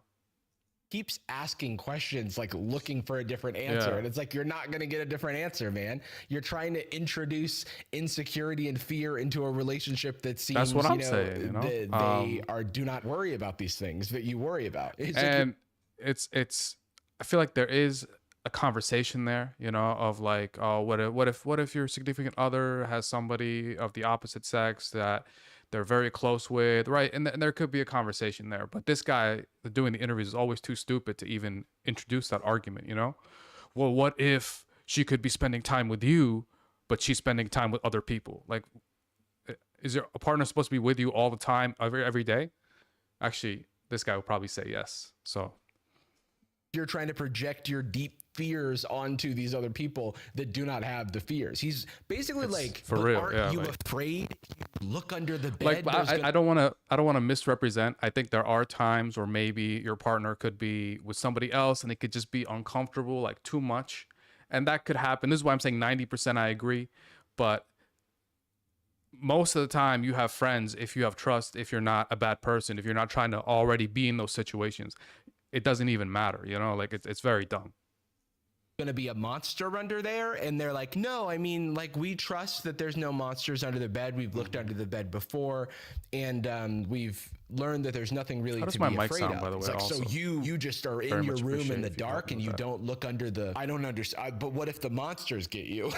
He just like does not understand the concept that they're not worried about what he's it's worried not, about. but saying, yeah, like men and women can never be friends. That's so stupid. Yeah, it depends, like you're saying. Like it's you can't just say, oh, we can't be friends. You can't do this. You can't do that. It's such a closed-minded view of the world. I feel like these people who do these interviews, the street interviews, it's always like that. It's always just men and women can't be friends. Men do this, women do this. You know, it's yeah. I'm getting worked up thinking about it right now. What we're going to see in the comments, I think, is going to be a little surprising because they're not good. What's that? The comments aren't good. But on I the think internet? they do it for clout, but they believe it, you know. A lot of these people do believe this stuff, you know, because they see other people talk about it and it's the way they view the world, right? Obviously there's a lot of clout in it, but I don't think this guy doing the interview Something doesn't believe triggered it, you her know. when he asked that question. Something going on. Bro lives in La La Land. Rip. She doesn't respect him. Like, what is this? There's a What lot is- of people who What believe is it this with stuff. people like reading the fucking tea leaves of someone's body language when they're being accosted on the street for an interview? They're out and about. They're busy. They're like having a night out. They've given you a little bit of their time that, you know, you did not deserve. And people think that they know these people's relationship better than they do. How old are you? 23. How old is your man? I actually have a girlfriend. Okay, that's sick. So wait, he didn't expect that. I love how, just first off, thoughts here, like he just really does not know what's going on, and he needs everybody else to explain to him what his opinion should be. I actually have a girlfriend. okay, that's sick. So wait, are you bi, straight, or what? I'm lesbian. Are you bi, straight, or what? Kind of a silly question to ask if you're straight after this person just told you that they have a girlfriend. What made you realize you didn't like men? And I've seen this guy before. What made He's you realize you didn't like exceptionally men? stupid. Would you ask from that what to I've a seen. man? Would you ask that question to your bros? Hey, bro, like hypothetically, what made you realize you didn't like men? I'm just asking. I'm just curious. Asking someone to explain why they are wired a certain way is not. It's completely. And that's the pointless. thing I don't You like should about ask this stuff him- is that there's actually really good conversations here, you know. I feel like if we talk about relationships and shit like that, but it never goes down that way. When you talk to the red pill people, it's never going down that way. It's never the interesting shit, you know. It's never the interesting stuff about relationships between men and women. It's always the surface level, men and women can't be friends, you know. It's so dumb. Why he doesn't like men. Why do you think men care about a woman's body count? Oh my god, that's so stupid. People actually ask that shit? She is roasting him so hard, and he's standing on business, you know. He's saying, yes, I need to know your body count. And I know the comments are not going Let's to be ask good. all the questions. Does body count matter? Can men and women be friends? Can you date a girl with an OF? Gay son or thought daughter? Let's just ask all the dumb questions that these guys ask. And is ever asking about your body count, you're talking to the wrong man, and he can get fucked. Why would you post this? What do you think about the analogy? If one key can open any locks, it's known as a master key. Oh my god, dude. This is such a fucking fresh and fit ass question. It is not easy to be good with women. This is why men that have sex with a lot of girls are idolized. This is why guys that are good with women are respected, because most men can't do it. And this is why women that are promiscuous are not. Because a key that opens many locks is a master key. A lock that opens any key is a shitty lock. It's a I don't. It's like, it's a cool saying, you know, but we don't live our lives on sayings. Nobody like, oh, you know, I can't think of a saying right now, but nobody lives their lives off sayings. Sayings are cool and they could inform us in certain ways, but it's not, you don't live your life going, oh, okay, I'm like a lock, I'm like a key. Nobody does that. That's ridiculous. I I think that if a woman is an analogy to you, then you're not fucking ready girl's to be actually talking smart. to a Respect. woman, and you should probably get fucked. So. Oh my God. Why Yeah, would what's up, you bud? post this? Yeah, he regretted asking. Wow. This got 400,000 likes, dude. Everyone is eating him up in the comments. I mean, kudos to him for posting this because no one is on his side. How do you feel about your girl having guy friends? That's absolutely unacceptable. Of course, this fucking guy. Great value for Pharrell Williams over here. What are you doing, man? He looks so cherry-picked, too. Like, how did he even find this man? I don't think that men and women. I hate the fact that the masculine figure gets all the girls. It just doesn't work in all sides. I think it depends. You know, I feel like watch the streamer like Destiny put this really well, where like we kind of think of like masculine and feminine, and people kind of put the masculine as all the positive stuff and the feminine as all the negative stuff. But if you think about it, a guy that could talk and make conversation, that's not really considered a masculine trait. But if you can do that as a man, you know, on a date, you're gonna get very far, you know. So it's like a marrying of the masculine and the feminine that you need to do. Of course, you need to have masculine figure. Of course, if you're like super skinny and you don't have any muscle, it doesn't mean you're not going to get any girls. But, you know, if you're built better, you're going to get better results. But also, if you're just all masculine and none of the like stuff that you need to do feminine stuff, which is like communication and being able to like hold eye contact, all this stuff is considered feminine, but it doesn't, you know, you can't just go one way. You can't just think about it in one way, you know? So, and that's, I think, like, if you have thought about this in any sort of real way as a man, or I guess mostly as a man, you think about it, I'm not just going to go to the gym. You know, if I just go to the gym and work out, which I do, right? It's not going to get me anywhere. You know, you have to be a good conversationalist. You have to be good in situations. You have to have those kind of nurturing instincts in you, you know? So it's both. It's not just one. It's not just one-sided like these guys try to make it look like. Can be friends. This feels so staged. What are the odds that you find this guy who looks like Pharrell Williams became a pickup artist and he has exactly your beliefs? It feels like it's, I don't know. I sense foul play. I don't know. Also, where are they? Usually they do these things like on college campuses and Miami, stuff, but or like on the Vegas Strip or something. I'll put it to you this way. I don't ever tell a woman what she can and can't do. However, if she does certain things, I'm no longer with her. If that makes sense. It's so crazy, dude. I'm getting such controlling vibes. He's presenting this like it's boundaries, but the boundary is that you cannot talk to men, any other man but me. So where do you draw the line? If he's not your brother or your cousin or your father or your uncle, then you shouldn't have any communication with him, you know? You know what that means, boys. Okay. No grandpas. At least I will say, at least he's honest, you know? At least he says it like that, so you know, if you want to be in that, if you want to run, you can run. He's talking to our grandpa. I leave her ass on the street, dude. No grandpas, dude. If she's taking a class with a male professor, sorry, that's a boundary of mine. You can't talk to him. I don't care if you're failing your class because of your participation grade. Don't show up to lecture. Father or your uncle, then you shouldn't have any communication with them, you know? Unless it's a coworker and it's only at work. You see what I'm saying? He has so many qualifications. He has to go through like a flow chart to figure out whether or not he's upset that his girlfriend has talked to a man. She's like, I went to the store today and I saw a guy. And he's like, what? You saw a guy? And it's like, yeah, he was checking me out. Yeah, exactly. What? He was checking you out? He was checking me out at the cash register because I was buying a shirt. He like squares up when the mailman comes by. Hey babe, who was that at the door? Oh, it was a mailman. A male and a man. He's just got like a vein popping out of his head. Some women like to say, oh, I don't look at men that way. Some women say this thing of like, this guy, he's like a friend. I call bullshit. That's impossible. A lot of women also like to say, you need to be a little bit more secure, a little bit more confident. A lot of women also like to say, stop objectifying me. A lot of different vibes too. People all have different, you know, like not everybody's one way. And I feel like that's the thing. If people want to be conservative, that's fine. You know, people can live a conservative life and just talk, you know, like if you both get jealous, right, that's okay, you know, but don't try to say this is the way it is. This is the way life is.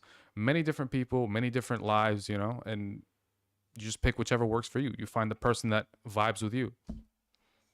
Women also like to say, can we watch what I want to watch on TV tonight? And I just say, no, babe, that's my boundary. No, as a but man. no, there's one way, the red pill way. That's the only way. You cannot cross that boundary. You need to trust your woman more, and it has nothing to do with trust. It has more so to do with our biological urge to be territorial with our women. People say I should trust my woman more. And I say, no, she's my woman, and you can't tell me what to do with her because I'm a man, a mailman. You have a delivery. It's me. What am I saying? This is the vibe of these people. Guy friends are just friend-zoned men waiting for an opportunity to strike. It's so... To strike?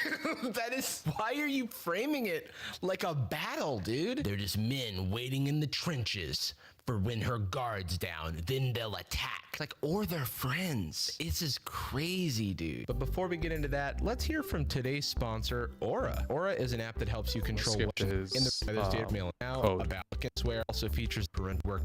Get a 14-day free Jarvis uses code Jarvis if you want to use Aura. Trial of Aura and use of the creators. Expect a man to spend $800 on a first day?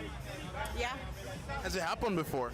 Yeah. This is just insult bait. I truly do not believe that this person expects $800 from a first date. But you know, whatever. Also, I feel like if you're into somebody, you don't even have to do a date that costs money. He gotta be rich as fuck like Elon Musk. Like how much? Like Elon Musk. This feels so fake, dude. This has to be fake. No one's saying that. Like this is fake. Elon Musk would eat this all night. Okay, this is so staged, dude. This is not a real person. What? The last thing I expected to hear in this video, and I'm not even gonna repeat it because I don't think those words should come out of my mouth. In fact, I do not think they should, but you heard them. 80 years old or 8 years old, he wanna eat this. It's like, nah. 80 years old or 8 years old? What the fuck is happening? What is this? What is this? What makes you think he'd be interested in you? First of all, I'm so sexy. Oh, this is extremely staged. This is like omega staged. How little do you think of your audience that they're gonna buy this? I'm just kidding. I'm really just a bad bitch. I don't give a fuck about nobody. I don't give a fuck. You know what? Every time. But the thing is, a lot of these people, they're just in one circle, you know, their whole life. They just kind of like just know one way, you know? So they actually don't deal with different people like that. So they don't actually have that perspective whatsoever, you know? I think that's always good. That's why people like shit on diversity and shit, but it's important, you know? Meet different people, meet different like people who aren't like you, you know? And like I grew up in like Saudi Arabia, and then I moved to Texas in the US, right? Very conservative red state, but then also lived with very liberal people in Austin, Texas, right? So different people, different kind of personalities, you know? And that's, some people just live their whole life with one type of person, one type of people. This is the way, this is the way. It's just not, that's not the way to live. I meet somebody, they die. What? What is happening? What did she say? Okay, here's what I heard. I don't know what she said.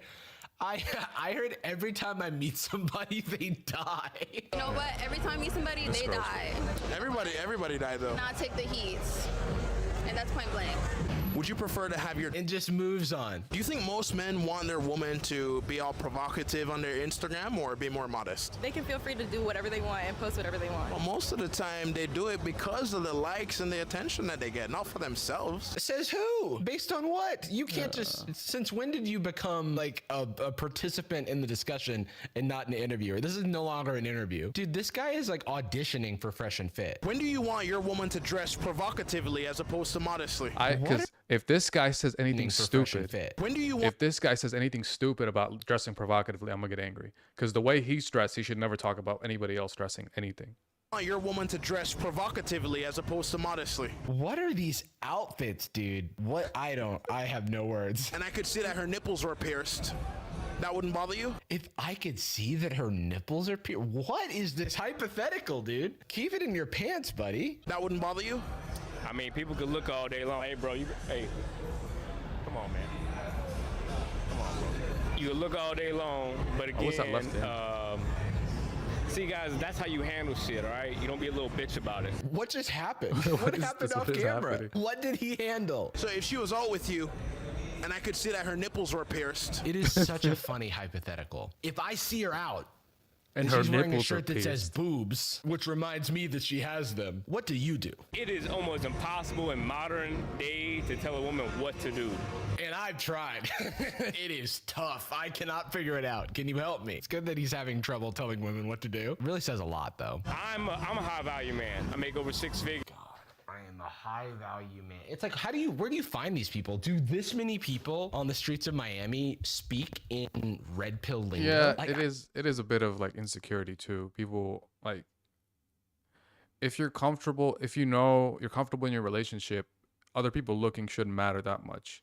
Again, there is a conversation here of if the person you're with is purposely getting out there and putting themselves in a situation where they're around other people in these potential situations. Okay, there's a conversation there. But just posting on Instagram, I mean, who cares, you know? Like for me, I think if you're with somebody and they like somebody else's Instagram picture, that's like a thirst trap. I think that's a bit weird because why are you liking the picture if you're like a public person?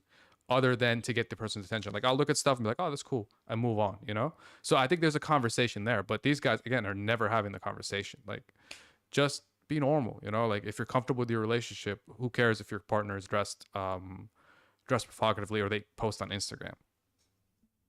Something isn't adding up about this to me. I have all my shit together. I've been all over the world. I've done all sorts of shit. I've done shit more dudes.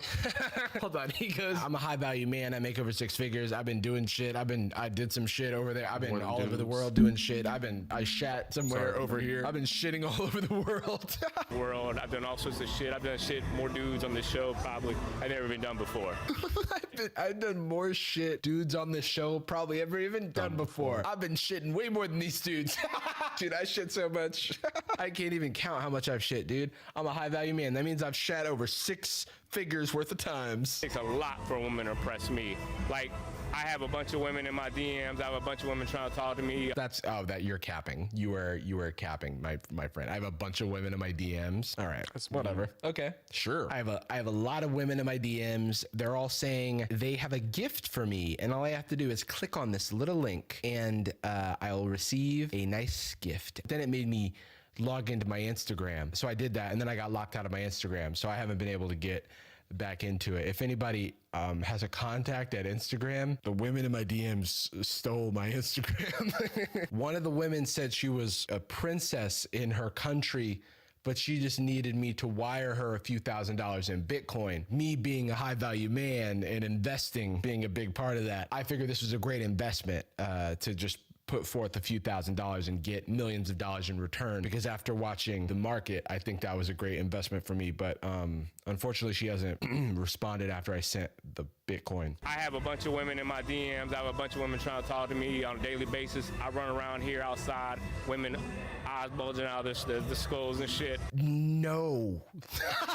That is not happening.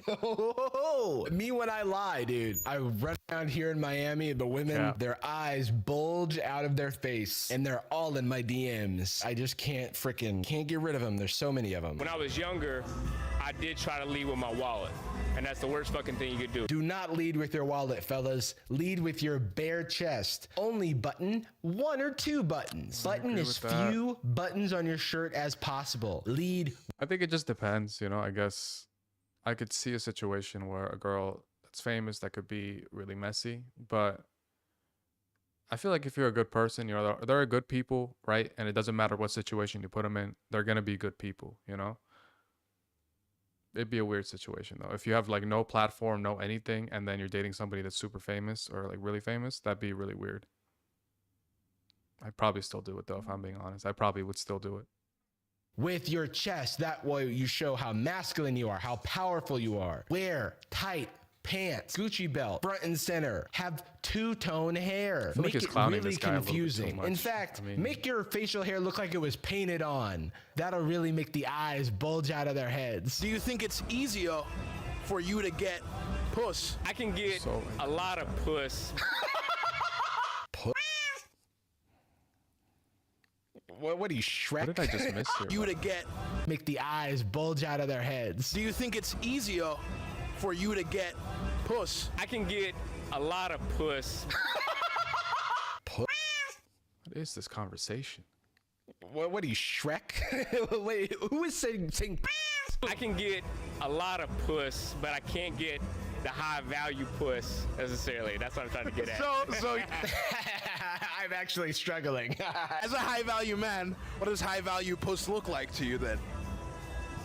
I'm looking.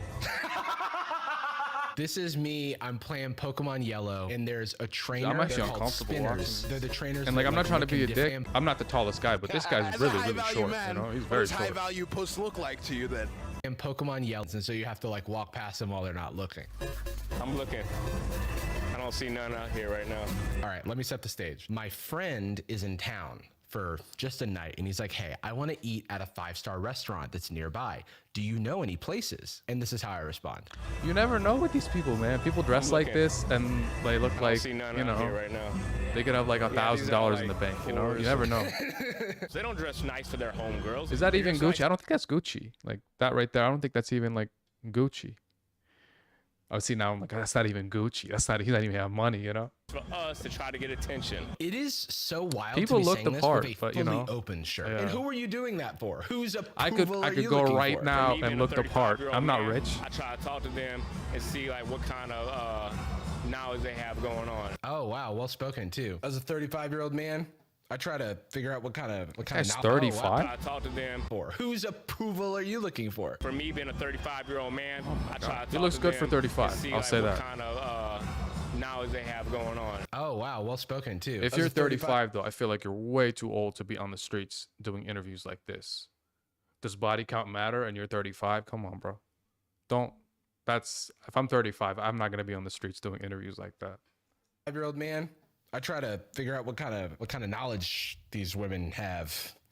Hello, ma'am. What knowledge do you have? Should you have any say in the friends that your girlfriend keeps around her? No. What if you could tell that they're probably playing a bad influence on her? I mean, I'll voice it to her. I'll be like, "Oh, your friend's a hoe." Dude, Miami. This guy's making you look bad. It cannot all be like this in Miami, dude. Slip in like little like, you know, but I won't get on her about it. Because at the end of the day, I don't control who she can be friends. I'll pepper in your friend's a hoe, but I won't get on her about it. I mean, I'm a gentleman. I'm not going to be that helicopter boyfriend that's like, I don't want you hanging out with this person. He transformed in front of our very eyes. You're hanging out with this person. I don't want you hanging out with that person. That's not me. That's Igor, my demon that lives inside of me. That's not me. I personally don't believe in platonic friendships between women and men. I don't believe it. I was gonna Like say this Santa guy was coming off smart. This guy was being too harsh. Jarvis was being too harsh, and then he says that. Claus. That's crazy. You don't believe in it, so you think everyone's lying. Everyone that has a platonic relationship is lying to you. That's crazy to me. He's just a friend. He's People my believe cousin. this. I'm telling you. Even A lot of people say come men to and women find out, cannot never be I friends. was either cheated on, or they've been talking to him, or they go ahead And a lot of times it's the cheating. Like this guy got cheated on from a girl that had a guy friend, and then now he's thinking this is what everybody's like. This colored his worldview, traumatized him probably, and I feel bad for him, but you can't let that just take over your mind and be everything that you think about.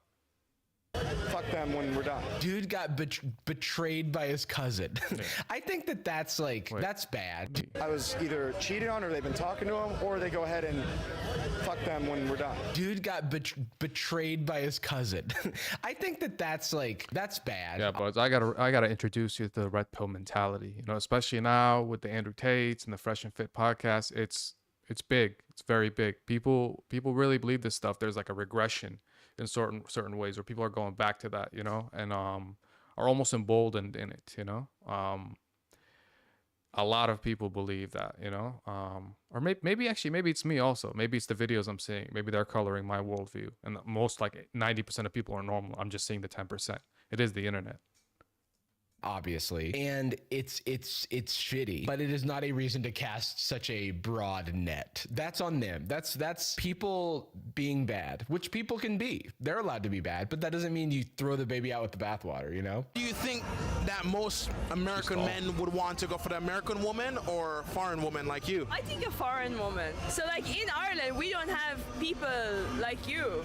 So when I see people like you, I'm like, shit, man. Oh no, what is happening right now? Are we witnessing true love? Is he gonna hang up the alpha male interview series and walk off into the sunset with this Irish woman? Oh, black people? Oh no, it got worse. No. It's like you want what you can have, no?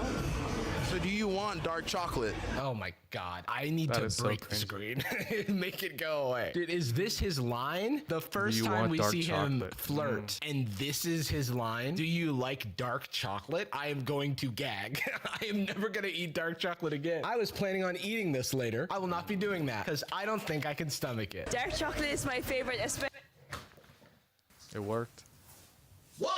Dark chocolate is my favorite. especially when it's 85%. Wait, what do I have here? I got 70%.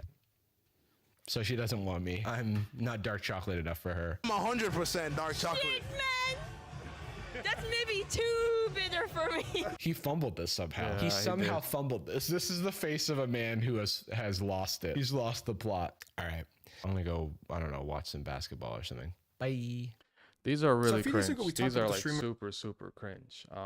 Like Or Neo. yeah, and they post this. That's the crazy thing. Yeah, like it's crazy. I mean, yeah, like we, I'm not gonna judge people. We say stupid things. It is what it is.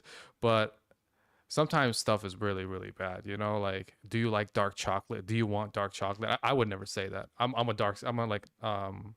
tan gentleman. I would never say that. Okay. Watch this.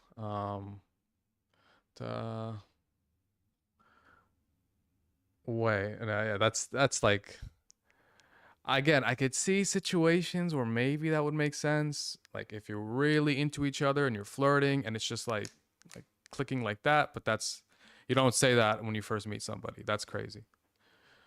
Okay, I want to watch this Will and Jada Smith were video. long I was gonna ask, do you know who Will and Jada is? But of course, everybody knows Will and Jada Smith. Will and Jada Pinkett Smith were long romanticized in Hollywood as the perfect couple. They proved that it's possible for two people to be incredibly successful A-list celebrities and raise a stable family who all love each other. We now know that was all a lie. The Smith family was an image, carefully crafted to look like the perfect family, while it was an utter mess on the inside. And over the past few years, all of their deepest secrets have been revealed to the entire world. Once you hear the full story, your opinions of Will and Jada might change. Also, think about it. That guy is like a red pill alpha male guy. So that's how he sells himself. And that's kind of like his game on the street. So it's a bit, a lot of times it does go like that. Because we are going to dive deep and look at every detail that built up to one of the most catastrophic, confusing, and preventable marriages of all time. Starting with the fact that Jada didn't want to be with Will in the first place. In 1994, Will Smith was married to his now ex-wife, Cherie Zampino. They also had a 2-year-old son named Trey, but Will was spending a lot of time with actress Jada Pinkett despite having a wife and baby at home. Jada auditioned for a role in season 5 of The Fresh Prince of Bel-Air, which was arguably the most influential and popular 90s sitcom in history. The New York Times said The Fresh Prince had put rap into the mainstream. Every week, nearly 20 million viewers tuned in to see Smith and the Banks family, with a quarter of the national television audience watching at its peak. Jada auditioned to be Will's girlfriend, Lisa, and came close to booking the role, but didn't because producers thought Jada looked too short when sharing the screen with Will. The role ultimately went to Nia Long, who is just 2 inches taller than Jada. Will tried to approach Jada to console her. She shrugged him off, but he says it was love at first sight. The two say Will did not have an affair, but Will was head over heels for another woman that wasn't his wife. We sat down at the Baked Potato and talked. There was a really unique, beautiful power. We had that moment and we connected, but I was married. Funny enough, this wasn't the first time Will fell in love with someone that wasn't his wife. He admits in his memoir that he fell in love with his co-star, Stockard Channing, while filming 1993's 6 Degrees of Separation. Will's unfaithful tendencies are not that surprising considering he was a 6'2", 25-year-old movie star, television star, and rap star, but it was an early sign that maybe marriage wasn't for him. Will claims he never would have divorced his wife Cherie if she didn't initiate it first. We were at the Palm and I remember I had to get up from dinner when I had a realization that I wasn't with the person I was supposed to be with. Will rushed to the bathroom in the Palm and broke down in tears. His marriage eventually reached a breaking point and Cherie filed for divorce on Valentine's Day in 1995. Cherie filed for a divorce, rightfully. She called herself my placeholder her wife. She said that she just had to be there to hold the position of wife in Will Smith's perfect life. The most important takeaway from this is Will's willingness to remain in a marriage that he was not emotionally invested in for the sake of maintaining his image to the world, something that would not change with Jada. Jada obviously was interested in Will, but her own morality tried to convince him to fight for his family and make things work. However, Will proceeded with the divorce and contacted Jada the moment he signed the divorce papers, saying, "I literally walked right out from signing the divorce papers and I called Jada. I said, 'Hey Jada, what's up? It's Will.' She said, 'Hey, how you doing?' I said, 'Good. Are you seeing anybody?' She said, 'No.' And I said, 'Cool, you're seeing me now.' Jada went along with it because her life was about to fall apart. Jada's mother, Adrienne, became pregnant in high school and gave birth to Jada at a very young age. Growing up in Baltimore, Maryland, Jada witnessed her mother endure domestic abuse from her father. One night it got so bad that Adrienne temporarily fled from their home. Her parents' marriage was short-lived and they divorced after several months. As a teenager struggling to raise a child, Adrienne dealt with a heroin addiction for most of Jada's childhood. I could tell when my mother was high. She couldn't make it on time to pick me up from school. Or she's nodding off, falling asleep in the middle of something. Jada's environment and upbringing led to her encountering drugs, becoming a dealer at just 14 years old. She was living a double life, going to Baltimore School for the Arts during the day and dealing at night. Her mother eventually put her foot down and convinced Jada to clean up her act. Jada responded by graduating high school before enrolling at the North Carolina School of the Arts. She dropped out of college after 1 year to move to Los Angeles and pursue an acting career. Jada's talent and good looks landed minor roles in TV shows like 21 Jump Street and Doogie Howser MD, before producer Debbie Allen gave her I've watched I feel like it's not the most popular one, but the one with the zombies, what is it called? I Am Legend. I like that one. Yeah, Men in Black one was really good. I don't know, what about you? Because I wouldn't say I'm like the biggest Will Smith fan, if I'm being honest. Not that I hate him or anything, I just haven't watched a bunch of his movies. a consistent role on A Different World, which blew her up. From there, she landed a reoccurring role on The Cosby Show, but her role as Ronnie, the love interest in Menace to Society, made her culturally beloved since hip-hop fans loved that movie. Jada successfully made it out of the struggle, but she was still not happy. My career is popping. I got money. I'm hot. People are pursuing you. I got every dude everywhere wanting, you know what I mean? Like, I can have anybody I want.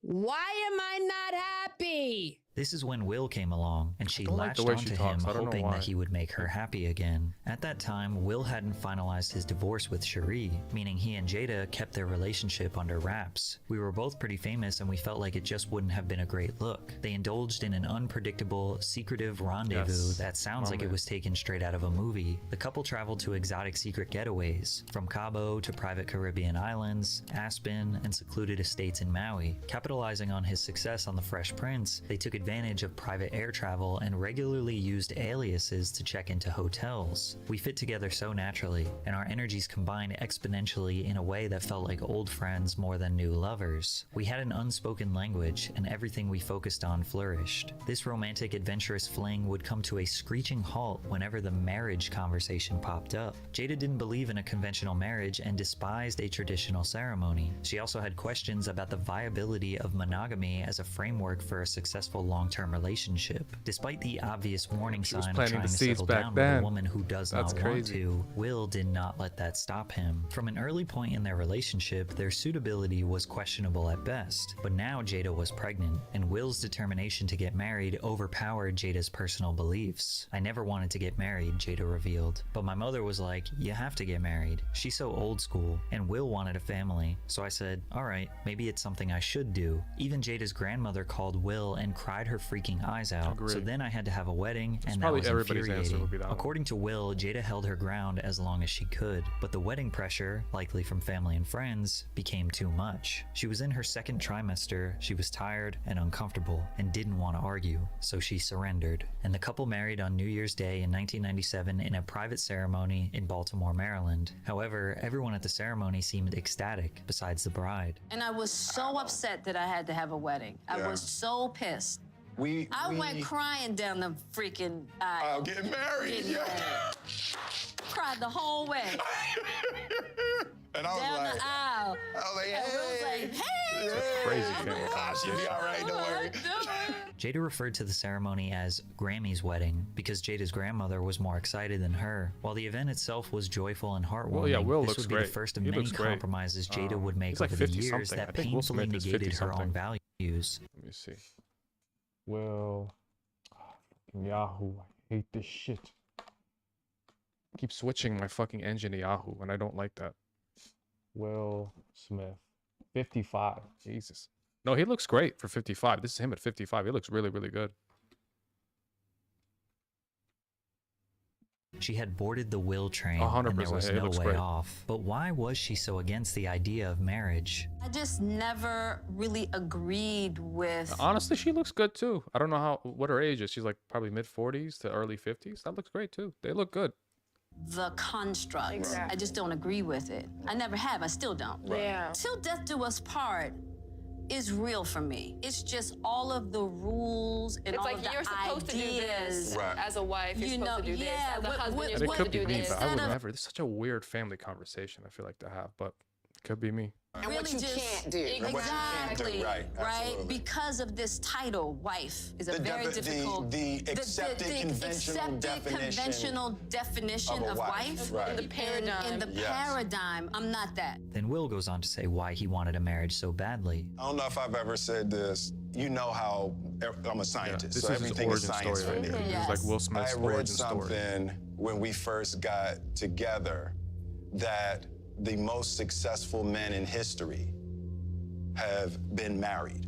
Yeah, it's gonna come up here in knew this video. that It'll come up I soon, would no worries. squander my life if I was running around. Yeah. Okay. The way my mind works, I can only excel for a woman. When the woman who does not believe in the basic fundamentals of a marriage gets coerced to marry a man who only wants a wife so he doesn't derail his perfect career, what could possibly go wrong? Yeah. I'm having a lot of fun playing fantasy sports these days. Is giving new Skip this. and their dog. Couple will watching the promo film Patrick CC Shows for promo code Patrick CC. DraftKings. If you want to use this Underground Fantasy, use this promo code. a first deposit match worth up to $100. we'll see It the makes slap here watching in the a second. NFL more interesting for me, so rep your team and make your own picks with Underdog. The couple welcomed their son, Jaden Christopher Sire Smith, on July 8th, 1998, and their daughter, Willow Camille Rain Smith, on October 31st, 2000. The perfect couple now has the perfect family, a little boy and a little girl. Will continued to dominate Hollywood with hits like Men in Black and the Bad Boy series, as well as Ali and I, Robot. But Will's perfect family needed the perfect home, a 256-acre mansion that Will desired but Jada despised. She expressed how it was too big, too expensive, and too much space. But Will's dreams couldn't be compromised, and he bought it anyway. Nothing good comes from spending your hard-earned money on a family home that your wife doesn't want. You are putting a down payment on Discord, and for years you will be paying off a mortgage of misery, or worse. From the moment he stepped foot in Hollywood, Will made a deliberate effort to become the biggest movie star in the world, and he did achieve one of the most commercially successful runs in cinema history. Independence Day, Men in Black, Hancock, I Am Legend, Hitch, Shark Tale, Pursuit of Happiness are just a few of the multiple $100 million All really good franchises he starred in. The Fresh Prince of Bel-Air had truly transformed into the king of Hollywood, but his legacy extended beyond the silver screen. He ventured into producing films through his production company, Overbrook Entertainment, and continued to push the boundaries of his acting career. Will became widely regarded as a highly skilled and versatile actor. His acting abilities earned him good critical movie. acclaim, Probably people would say his numerous best movie. awards and I nominations, think he said it's his and a best massive movie as fan well. following all over the world. By the 2010s, Will had solidified his name as one of the greatest actors of his generation. Jada and Will were seen as a beacon of real love in this chaotic industry, yet Will's career outshined hers so much that she was starting to be known as just Will Smith's wife, which is That's how I kind of know what he wanted. Jada only appeared in low-budget films and Will's music videos until landing more substantial roles as Niobe in the Matrix series and Gloria in Madagascar. To make the resentment even stronger, Jada's children were becoming superstars in their own right. Willow's music career started off on fire with Whip My Hair peaking at number 11 on the Billboard Hot 100. Jaden starred in two massive box office Terrible hits, song. The Pursuit of Happiness and The Karate Kid. In 2009, Barack Obama accepted his Nobel Peace Prize, which was presented by the Smiths, and the only interview he would do was with Will and Jada. Externally, our family was winning. And there was a period, mommy woke up and cried 45 days straight. I started keeping a diary. You missed some days. It was every morning. I think that's the worst I've ever felt in our marriage. I was failing miserably. But on the outside, I was winning. But all of the money, fame, and success came at the cost of deteriorating their relationship. In his memoir, Will detailed he and Jada's greatest argument that stemmed from a list of priorities each wrote independently, then shared with one another. In order of importance, Jada's priorities were the children, Will, herself, and extended family and friends. On the other hand, Will wrote himself, Jada, the children, and his career. Jada was devastated to read Will prioritize himself, Jada, the children, and If his your wife says write your priorities on a piece of paper, you should not put myself as number one. That's pretty crazy.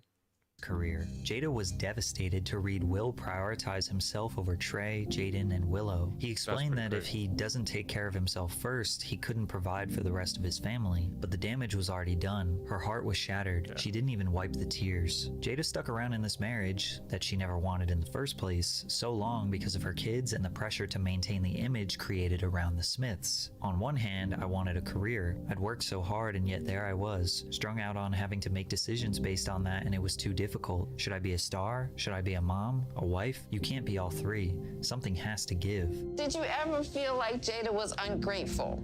Hell yeah. Look at everything that I've done for you. Yes. That was another thing. Ungrateful. But that was the other thing, because there were times I felt ungrateful. Because I was like, look at your life. Yes. Yeah. How could you be so unhappy? I used to think I was crazy. Even Will's children realized they were failing. Will recalled a moment where he was eating ice cream in the kitchen with his daughter and wife. Willow turned to Jada and said, "It's so sad. Daddy has a picture of a family in his mind, and it's not us." This unstable relationship could not last, and in 2011, they reached a tipping point. In August 2011, rumors began that Jada was having an affair with Mark Anthony, her co-star on Hawthorne. At the time, Anthony was the subject of many tabloids following his public separation from Jennifer Lopez. However, Jada's rep released a statement saying, "All of the rumors regarding Mark Anthony and Jada are false." But the straw that finally broke the camel's back was during Jada's 40th birthday celebration. Will had started prepping for Jada's 40th 3 years earlier. He invited hundreds of guests, friends, family, other celebrities to a weekend-long celebration in Santa Fe, New Mexico. Mary J. Blige performed, and the guests were in awe of this beautiful celebration Will curated. But the 3-year-long surprise was a documentary Will made tracing Jada's family lineage back to slavery. Will resurfaced unseen pictures, found family members, and found a recording of her late beloved grandmother that she and her family had never heard before. These were very deep and personal messages from her grandmother that he broadcasted to hundreds of people at the party. The entire place is in tears. Her family, my family, everybody, all except Jada. She sat motionless, refusing to make eye contact with me. The video ends. Family and friends erupt in a standing ovation. That night, Jada demanded that they cancel the rest of the weekend. Will said no, and she finally erupted. I'll cancel tomorrow. She was like, "It's my birthday." Yeah. Right? And she's told me that the party was the most ridiculous display of my ego. Ooh. Crushed, right? And to this day, I know I was crushed because it was true. Yeah. It wasn't a party for her. Yeah. And when she called me on that, that's when I snapped. And Years later, Will admits he wasn't doing this gesture for Jada, but at the time he couldn't understand what he may have done wrong. When they returned to Los Angeles, they separated, and he said to Jada, "I retire from trying to make you happy. You are free. You need to go make yourself happy and prove to me that it's even possible. But I quit. You go do you, and I'ma go do me." They didn't file for divorce, and they didn't announce to the public that they were separated, which would cause confusion for years to come. Yeah, the hair According loss, to Will, I he think and it Jada was, didn't reunite alopecia, romantically until November That would be 2016, which would mean that they were technically separated from September 2011 to November 2016. Will and actress Margot Robbie began working together on the set of the crime drama Focus. Insiders claimed Will and Margot were getting close on set, even skipping the wrap party to hang out in Will's trailer. Star Star magazine added fuel to the fire, reporting a photo booth incident where Will appeared shirtless and Margot lifted her shirt to reveal lingerie. According to the source, Will appeared as if he was not married. The public assumed he and Margot were either having an affair or that he and Jada were in an open relationship. We now know that he and Jada were separated, and in 2013, Jada responded to the rumors, almost letting the cat out of the bag. He can do whatever he wants because at the end of the day, Will is his own man. This statement further confused the public, who took it as confirmation of an open relationship. Jada later rewrote her statement on Facebook saying, "Here's how I will change my statement. Will and I both can do whatever we want because we trust each other to do so. This does not mean we have an believe open that they relationship. actually got together in real life, not just in the movie. Margot Robbie and Will Smith. A grown one." Margot addressed the rumors on Twitter. "There's absolutely no truth to the ridiculous rumor in Star Mag. It's disappointing that goofing around on set could be taken so out of context. Their relationship remained estranged behind the scenes, but in public, Will and Jada continued showing up to red carpet events and award shows together hand in hand." To make things even more confusing, she said this on Queen Latifah's show in 2014. Jada would come into my trailer and tell me, "Girl, she was in love." Yes. And still am. And still are. Yeah. Followed up by an interview on Howard Stern a few months later where she said, Here's what's real. I'm not the kind of woman that believes that a man is not going to be attracted to other women. I'm just not that girl. It's just not realistic, right? Right. And just because your man is attracted to another woman does not mean he doesn't love you. Right.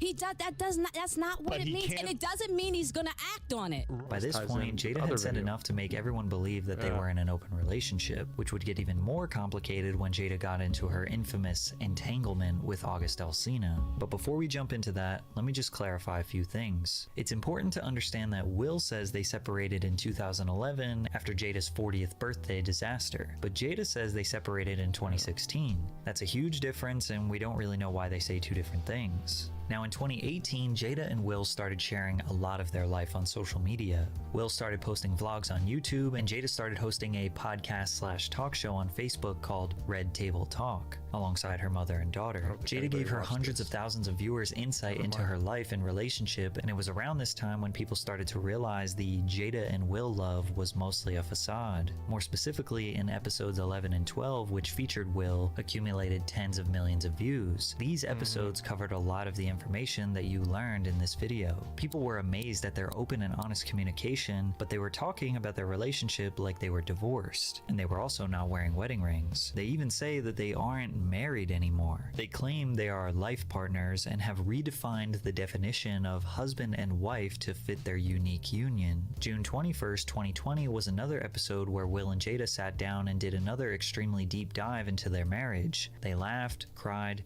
and seemed like the most normal version of themselves. And if you're confused, feeling, are they married, are they separated, are they divorced? That's literally how everyone else felt. But just 8 days after Will and Jada's beautiful one-on-one discussion, August Alsina shared news about his relationship with Jada that would shock the world. I actually sat down with Will and had a conversation. He gave me his blessing, and I totally gave myself to that relationship for years of my life, and I truly and really deeply loved and have a ton of love for her. August admits that not only did he fall head over heels into deep love with Jada, but he even had a conversation with Will about it and received his approval. I've seen that. This led to people calling Will a CUCK, but others just looked at it as an open relationship. The discourse online about it made Jada and Will sit down on her Red Table Talk show 3 weeks after August broke the news, where they attempted to address all the rumors, but it just got worse. Jada sits down in front of Will and tells her all about her friendship with August. August was a 23-year-old up-and-coming R&B singer from New Orleans, creating straight-up baby-making bangers. He had been suffering from a severe autoimmune. He was Jaden Smith's friend as well, which is kind of weird as well. Another layer of weirdness on this. Disease that attacked his liver. The illness led to multiple incidents, including a collapse on stage in 2014, which ended up in a 3-day coma. In 2015, he battled a degenerative eye disease that nearly caused him to go blind. When he met the Smith family, through befriending Jaden, August was at a very low point in his life. Jada seemingly took her friend's son under her wing with the intention of helping him heal, but it progressed into a full-blown relationship. They also mentioned that August came into their life when Jada and Will were broken up. I really felt like we could be over. We were over. And then what did you do, Jada? I think you need to say clearly what happened. As far as what? You and I decided we were going to take our space, and what happened? Yeah, and then I got into an entanglement with Entanglements. August. That's what I said. An entanglement? Yes. Yes. A relationship? Yes, it was a relationship. Based on Will's tone and his demand for Jada to admit it was a relationship, it seemed like he was still upset even though this had happened more than 4 years ago. Because I wasn't sure I was ever going to speak to you again. I know. Yeah, like the fact that I'm speaking to you again is a miracle. I would agree. No, but it ain't for the weak at heart. There seemed to be a little bit more pain in Will's voice. Will's obvious distress became a huge meme online because, again, nobody knew the long history of their complicated life partnership. All they thought was Will Smith's wife. I'd be mad about it too, and then also having a conversation like this in front of the world. I don't understand why this needed to be public at all. Podcast to tell him how much Maybe she loved another man. But there's a really interesting part of this interview that most people missed. I'm gonna get you back first, and then You gonna get me back? I think you got me back. I think we're good on that. Okay, that's probably true. Will jokingly said he is gonna get her back, but then immediately admits that he probably had this coming after all these years of Jada putting up with him. What he did not realize is that he would not stop being an embarrassment after this moment. It was only going This to was get almost a turning point in Will Smith's career. He used to be looked at way differently. From that point on, his whole public perception shifted. On March 27th, 2022, Will and Jada attended the 2022 Oscars together. That night, Will was nominated for Best Actor for his portrayal of Richard Williams in the biographical sports drama King Richard. However, things took a strange turn after Chris Rock made a joke about Jada, who has spoken openly about having alopecia, a hair loss condition. Chris compared Jada to Lieutenant Jordan O'Neill, the star of G.I. Jane, notorious for her short buzz cut hairstyle. Will initially laughed, but then made it clear he didn't appreciate the joke as he stormed on stage and smacked Chris before telling him to keep my wife's name out of his mouth. From the silence of the audience and the look on Chris's face, it seems like the reaction was 100% unscripted. Despite this encounter, Chris didn't press charges, and Will won his first Oscar for Best Actor on the night of controversy. This slap ignited the highest overall engagements on Twitter in history, and basically nobody was on Will's side. They pointed out he was initially laughing, then changed his demeanor once he saw Jada was upset. They used the entanglement situation to justify that Will is just Jada's puppet that does whatever she says. However, even Jada was confused by what Will did and said because she is not his wife. I had no idea that was none whatsoever. And I came as family. I actually didn't go to the Oscars as Will's wife. And I know for people that's weird, but what was going on behind the scenes, Will and I had been like we weren't living as husband and wife since 2016. I was happy he asked me to go. The slap was clearly pent-up anger from Will over the past 25 years. Jada never wanted marriage. Will wanted it, and everything went his way for the first 15 years. He got her everything he thought she wanted: the house, the fame, the money, the kids. But Will still didn't. Who, Chris and Jada? I think I saw that he talked about her in an interview or something.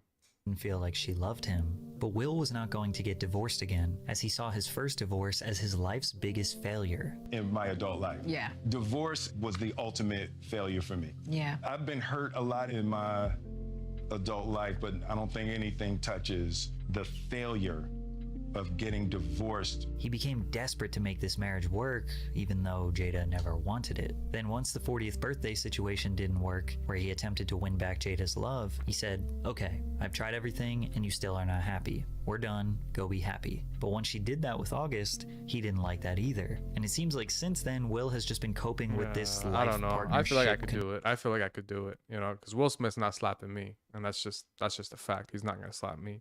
That's not going to happen. So, you just have to be, I guess, a certain type of person to be able to do that, Confusing half-open marriage thing, as he goes on podcasts talking about how marriage is a spiritual journey, and writing in his memoir about how his ego destroyed them and Jada was just riding the Will train, which was fine until he got embarrassed in front of the whole world with the entanglement situation and reading everyone calling him a C-U-C-K. Maybe the slap was him trying to, yet again, win back her love, show Jada that he is her protector. No man is going to talk about my wife like that, only for her to say, wife? I'm not your wife since 2016, and I never wanted to marry you. But today, Jada just keeps dumping salt on Will's wounds. She just released her memoir, Worthy, which spends a ton of time confessing a deep love and admiration for her late friend, Tupac Shakur. Jada and Tupac met in high school in the 10th grade, but also went to college at the Baltimore School for the Arts. Jada says they immediately connected on a deep level when he said to her, "You're a beautiful woman, you're talented, you're strong, and I respect you. And you are my girl.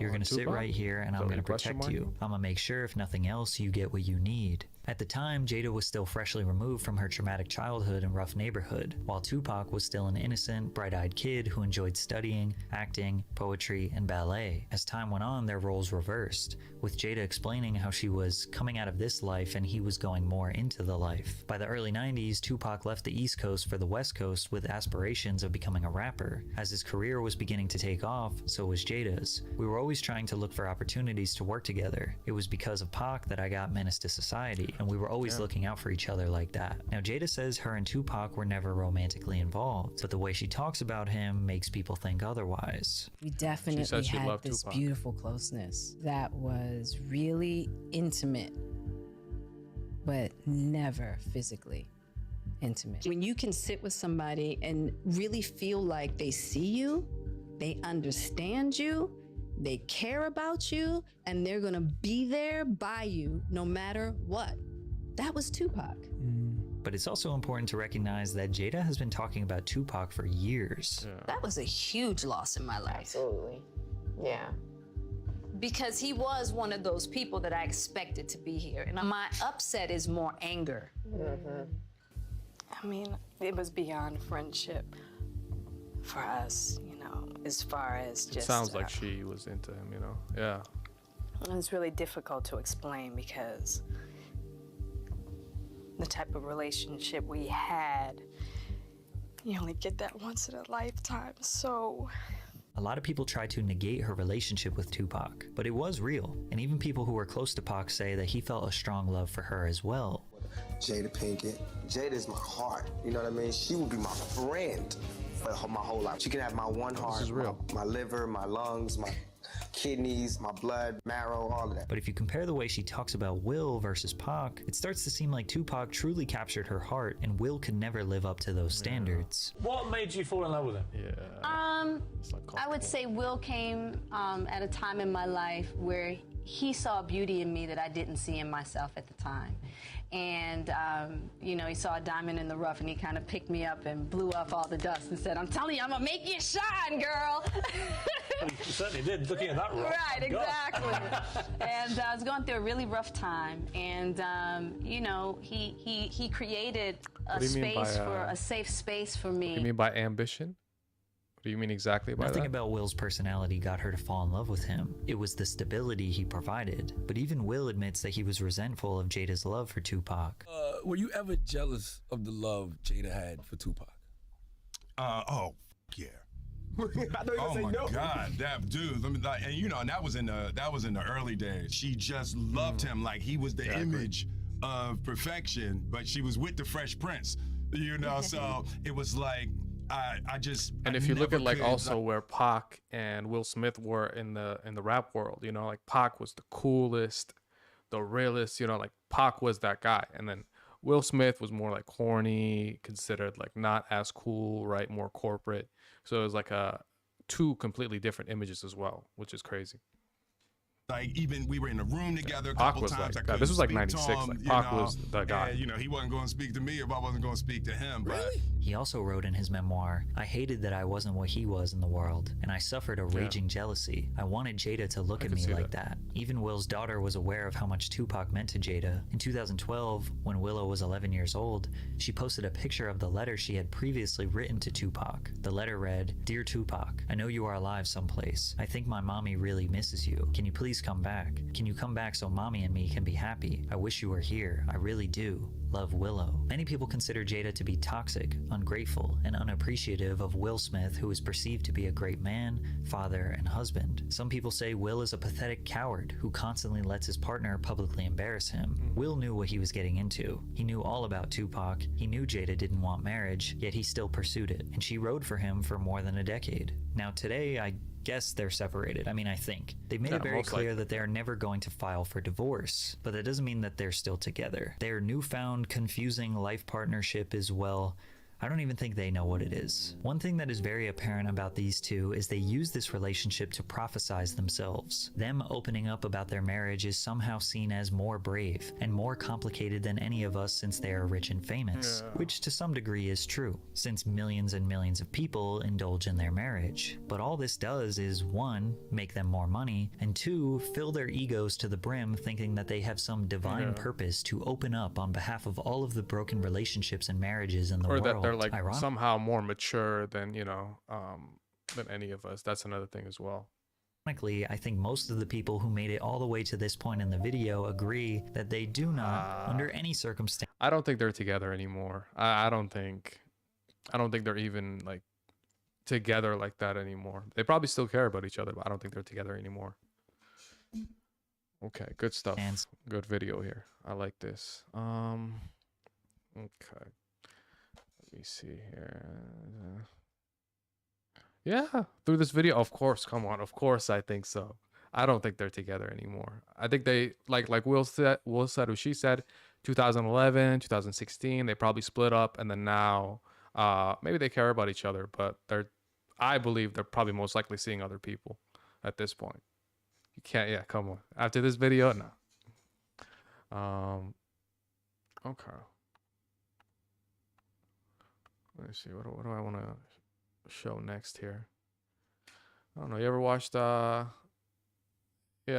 Like after all that, yeah, 100%. Come on, I think they're definitely even they said they're split up. You know, Will and Jada said they're split up. You know, I don't think they're together anymore. Which is fine. It happens. You know, it is what it is. But